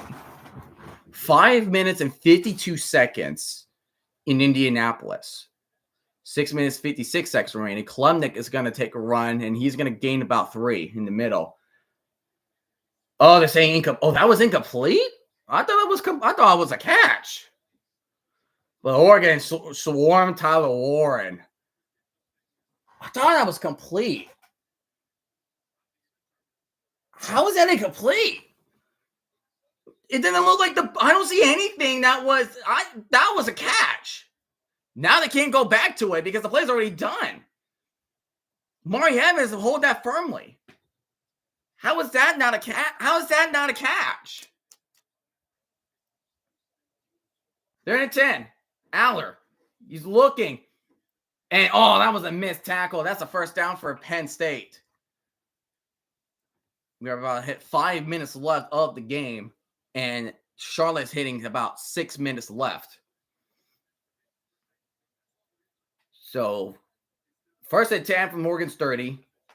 And first and 10 from 31. Aller, he's looking. He finds Tyler Warren. But Tyler Warren will only gain about 3. So, it'll be second and 7. So, the situation for Penn State is this. You're down by 15 because you went for 2 points for no reason. Now you need to go for 2. Aller, he's trying to go deep, avoids the tackle, and he's running free. And he will be down at around the 15 where he was starting to dive. He's running where he's needed to run. He's playing smart. Aller's playing smart. There's just nobody in the middle for Oregon to cover. So when you have that much green, you're just allowing it free to run. He's throwing to the end zone to Tyler Warren, incomplete, out of Warren's reach. So it'll be second down and 10 with 4 minutes and 6 seconds remaining. Phil Moffo with the run, and he's going to get stuffed by that Mustang defense. And we are less than 5 minutes remaining in that game. So SMU needs to stop Clemson right here on third down. So second down to 10. I feel like if this Penn State, this is 4 down territory. They cannot take a field goal because he will still be 2-possession game right here. And did Penn State call a timeout? Penn State did call a timeout. Timeout, Penn State. Penn State will call a timeout, so we'll go to a commercial break. So ACC, third down 7. Klubnik dropping back. He's rolling to his right. And incomplete. SMU does make the stop. So Clemson is going to be forced to punt. So this is SMU's chance to tie the game. This is it. This is SMU's chance to tie the game. And that was just good defensive play, throwing on the run. And he just ran right in front of the receiver and just deflected. Really nice play. I like that a lot. The punt will be underway. And a fair catch will be made at the 22-yard line. So we have 4 minutes remaining on both sides. 4 minutes and 5 seconds in Charlotte. 4 minutes and 6 seconds in Indianapolis. So potentially we could have games ending at the same time. We could have them ending at the same time. And this is the beauty. That's the beauty. So this is it. This is SMU's chance to shine. Here we go. Jennings rolling to his left. He throws it to the middle, incomplete. So it'll be second down at 10 with 1 minute and 1 second remaining. So now we have second down.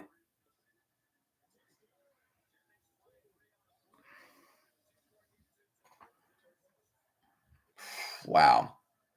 Not much, huh, Clemson?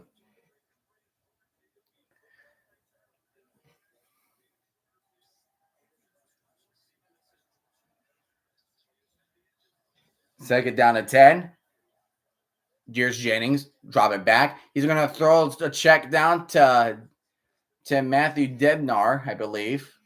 And he's going to get a gain about 5. We will be third and 5 on the play.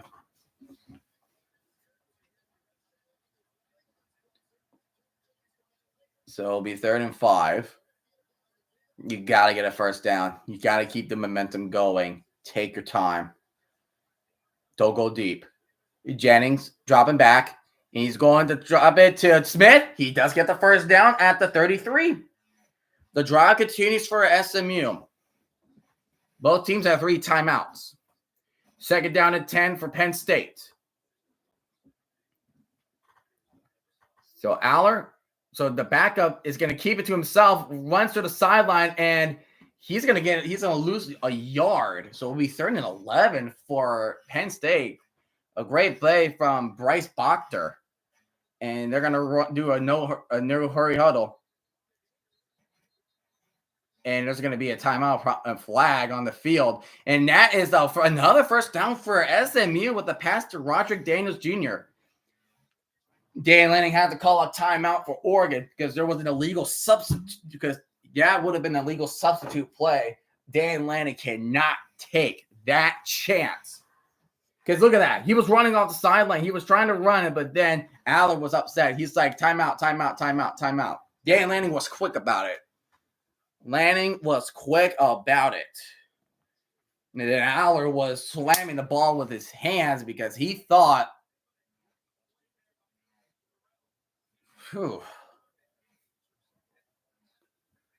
So second down 10. 2.5 minutes remaining for SMU. They need a touchdown to tie. The force overtime, maybe. Jennings hands it off to Smith. Smith past the 50. They're in Clemson territory. Aller throws it, a slant route, incomplete. 4th and 10. Penn State has no choice but to go for it. You have no choice but to go for it. And that was just a good defensive play from Oregon. And that was Reed with the play. It was Nico Reed with the pass deflected. And these checkdowns, Clemson does not know how to stop a checkdown. SMU's at the 40. Now we have a 2-minute warning in Charlotte. 4th and 10 for Penn State. Here we go. Penn State gets a snap. Aller, he's going to try to run. He was throwing away, being tackled, and he caught for the touchdown. Unbelievable.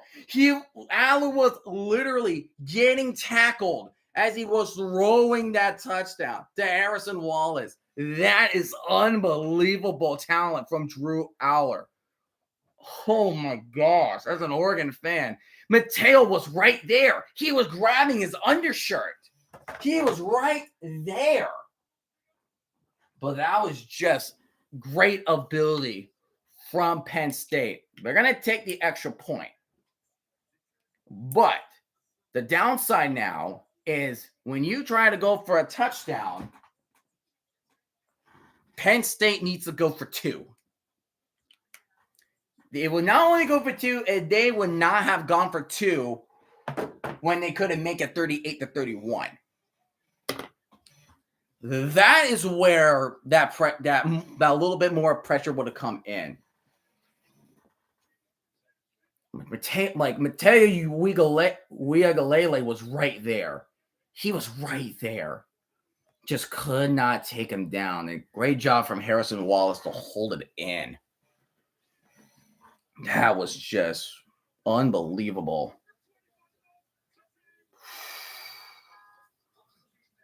Unbelievable. So now we have an 8-point contest. 45-37. You know what this is giving me? It's giving me the Rose Bowl vibes between Oregon and Wisconsin. This is what is getting me by. So you made it. Yes, you're tested time. This is what's happening right now. We're in a chaos mode now. You're in for shenanigans. This game just hit 2-minute warning. This game has about 3 minutes and 41 seconds remaining.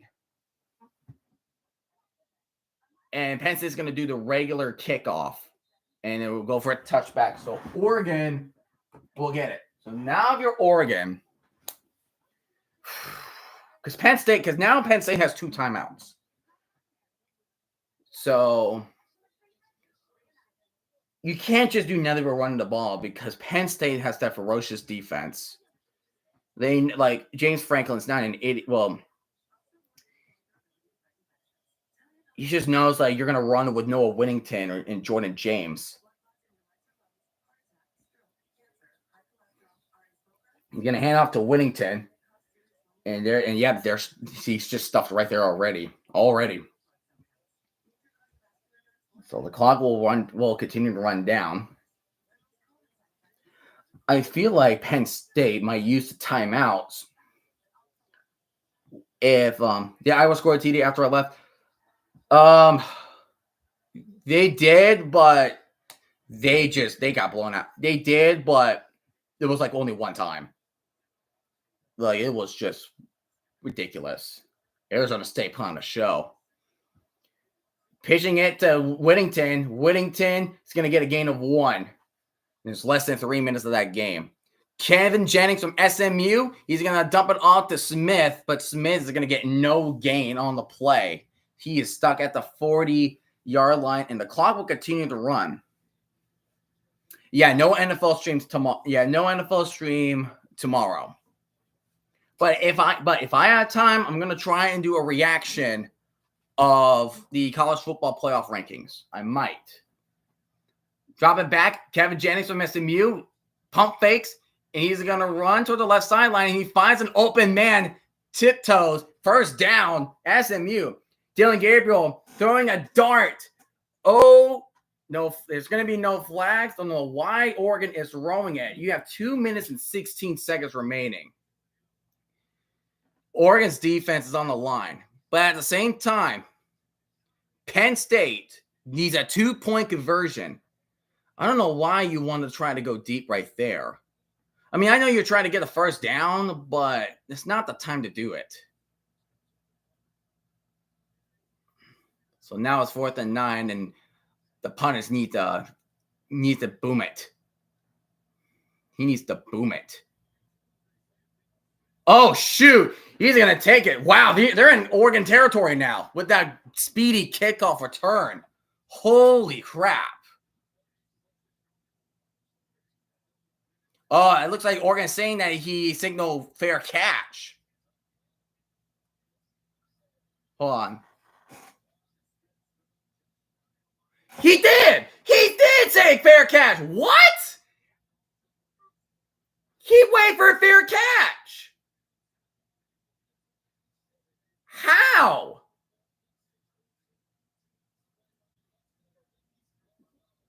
That's a fair catch. You can't do that shit.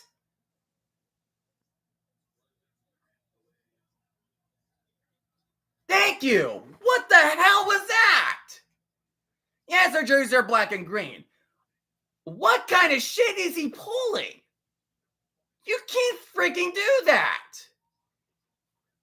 It looks like he was trying to bluff the fair catch signal, and then he just ran for a good amount of yardage. But then they changed it.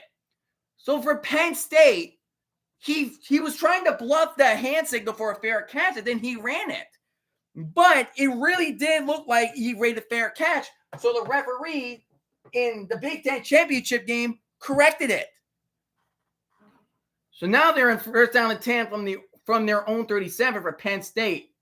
Nicholas Singleton's being a physical runner, and he's going to be short of gain. And we're in a 2-minute warning in Indianapolis now. So we're going to focus on SMU and Clemson now. It's 3rd and 1, 50 seconds remaining. SMU took a timeout.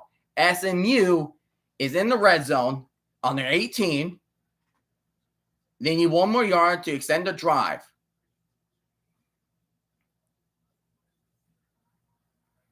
Kevin Jennings is going to take the snap. He's going to hand it off. And that's a first down. Clock will stop temporarily at 46 seconds. SMU's got to hurry. They cannot let Clemson have another chance to crack at it. They need to force overtime.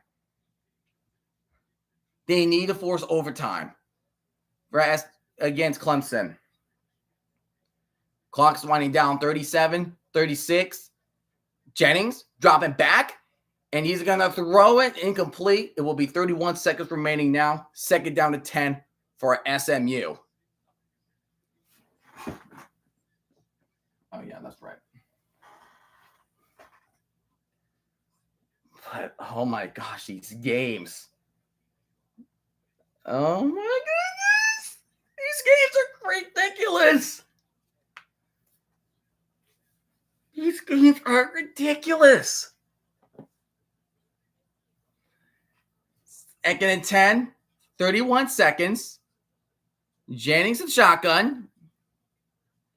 He's going to take the snap, and he's going to try to throw a check down. He does get Smith, and Smith will go out of bounds. He'll get about 3 or 4. The clock will stop with 26 seconds. They have 2 more cracks to get the first down. That's what SMU needs. They need 2 more cracks to get a first down.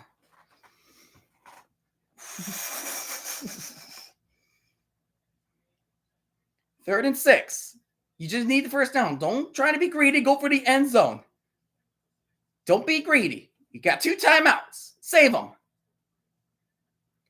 Kenton Jennings. He's going to try. He's running to his left and finds Debner, and he's out of bounds. That's a first down. The clock stops at 20 seconds. The clock will stop at 20 seconds. First and goal now for SMU.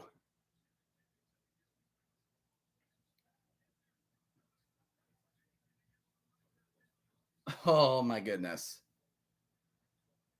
SMU could force overtime in Charlotte.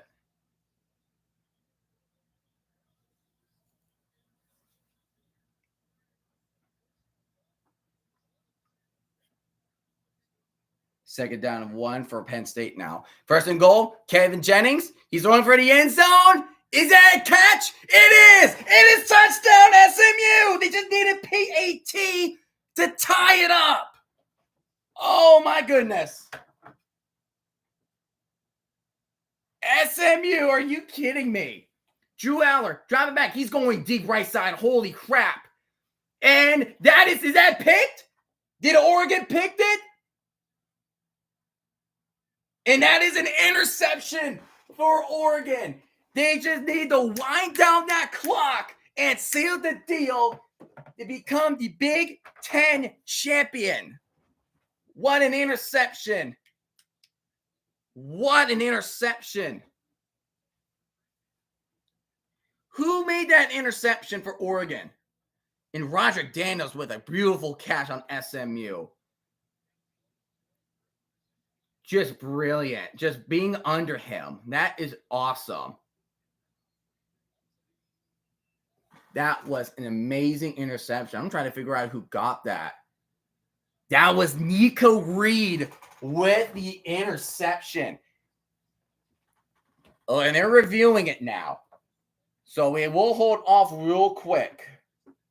We'll hold off the score real quick. But that looked like a touchdown to me. And the play stands. Oh my gosh. So Oregon just needs to run down the clock. They just need 1 first down to seal the deal. That is what Oregon needs. And they win the Big Ten championship. In their first freaking year, these guys, in their first year in the Big Ten, unfreaking believable. Nico Reed got a little bit of holding, but yeah, but wow. But what a catch. But man, that Roderick Daniels, SMU is on the verge of making a comeback happen. Oh my goodness. This Oregon team is ridiculous. Penn State does get a timeout off, and we are tied in SMU 31 apiece. Second and 3 for Oregon. They just need to run one more time. And here comes Whittington. He is short, but Penn State will call their final timeout. And here comes a kick return from Clemson. And Oh my goodness, he's at the 40. Oh my goodness, there's 9 seconds and he's past the 40. Clemson. Oh my goodness. It's good for Oregon. Yeah, Oregon just needs one. Oregon needs the first down. That's all they need. Penn State has no timeouts. They have no timeouts. So Oregon just need to run one more time. Come on, Oregon. We need this bye. We need this bye.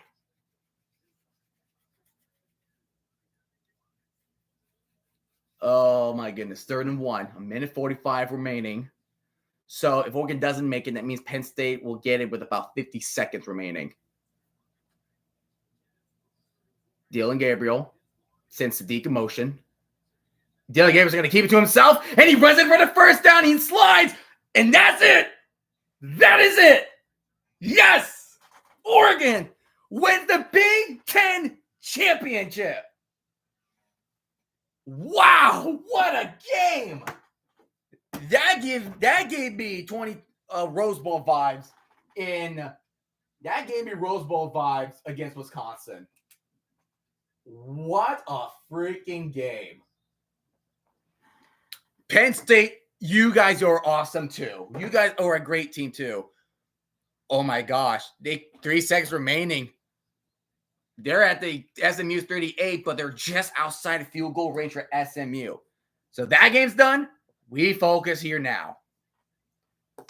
We focus there now. Great job, Oregon. Arizona State being the teams that win their conference championship after their first year in the conference. And Oregon, we will next see them in a month, in New Year's Day or New Year's Eve. Wow, what a freaking the former Pac-12, right? Hey, Arizona State. Yeah, high five. Hey, what you did to us to knock us off in 2019, but hey, we respect you. Oregon has won the Big Ten championship. So now Oregon solidifies the number 1 seed in the playoffs. And Clemson is going for a 56-yard field goal. No shot. And here's a snap. The kick is up. He got that. Clemson has upsetted SMU.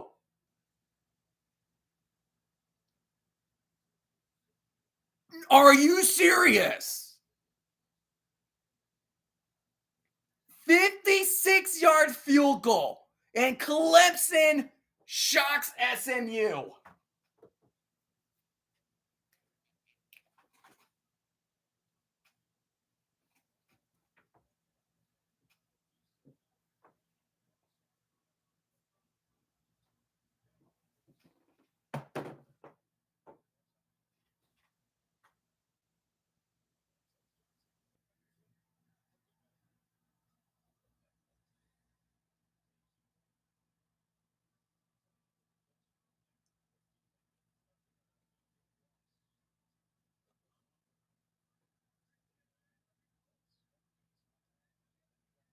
That is unbelievable. Wow.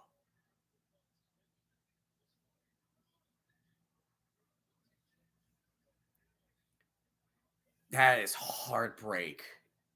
You can hear, you can feel the heartbreak in Dallas. The fans in Charlotte.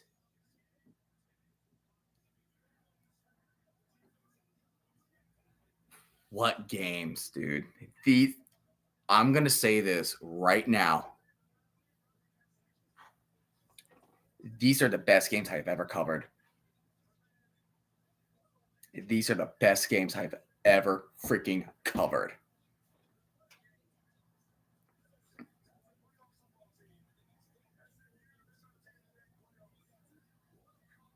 Penn State made it close. They were down by 18. SMU was leading by 17, and they almost went to overtime. Chaos. Tez Johnson, he broke a Big Ten championship record with 181 receiving yards.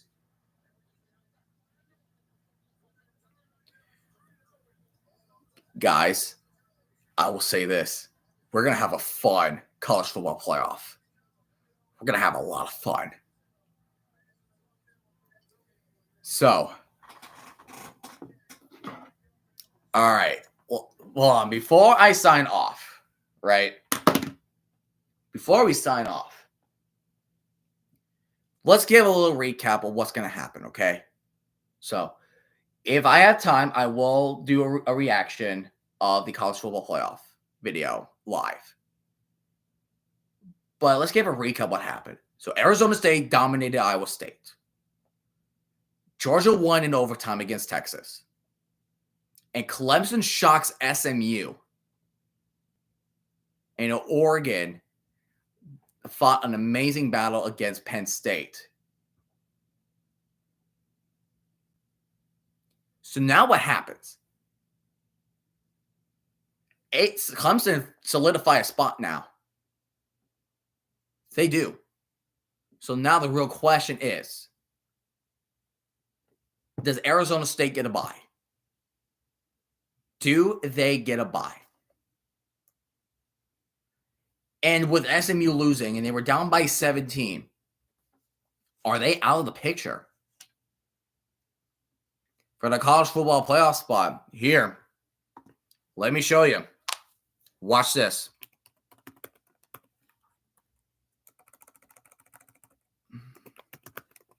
Let me show you. I need to pull up a nice picture.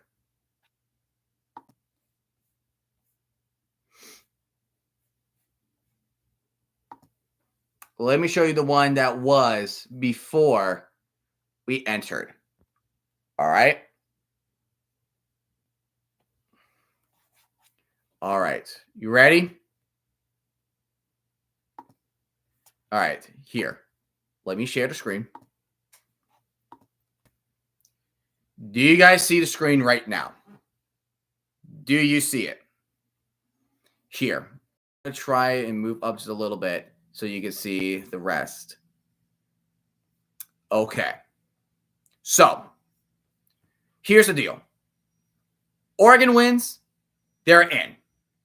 Boise State win, they have to buy. So, seeds 1, 2, 3, and 4 have buys. Because they're champions. The 4 highest ranked champions in their conference will have a bye. The 5th one will be automatically here at the 12th seed. So Oregon won, Boise State won. But Texas, even though they did lose to Georgia here, they will be in the playoff ranking just at a lower seed. But Georgia with the victory will take, I would think Georgia will take number 2. But now the big question is, what about SMU? Where would they go? Now they lost. Because now, with that, Boise State can jump over to where SMU is. And Arizona State could jump to the 4th spot. And Clemson will be the number 12 seed. But then it also leads a question about, okay, so what about Bama? Because Alabama is the last one in. And the first 2 teams that are out is Miami and Ole Miss. Because pretty much, like, Notre Dame, Ohio State, and Tennessee, and also maybe in Penn State, Texas, and Indiana are locked in. They are locked in. But the question now is, does Boise State get the 3rd seed? And who deserves the 4th and final seed? Arizona State or Clemson? And does Alabama deserve to stay in, or are they going to be kicked out? That is what's at stake tomorrow. And there's going to be a lot of salty fans that will not be happy with the decision that the committee will make. The rankings will drop at noon tomorrow. Today in 5 minutes. But This was a fun stream. I had a fun time watching these games. Thank you guys so much for watching. And I hope to see you guys in the playoff ranking video live at noon. Have yourselves a good night.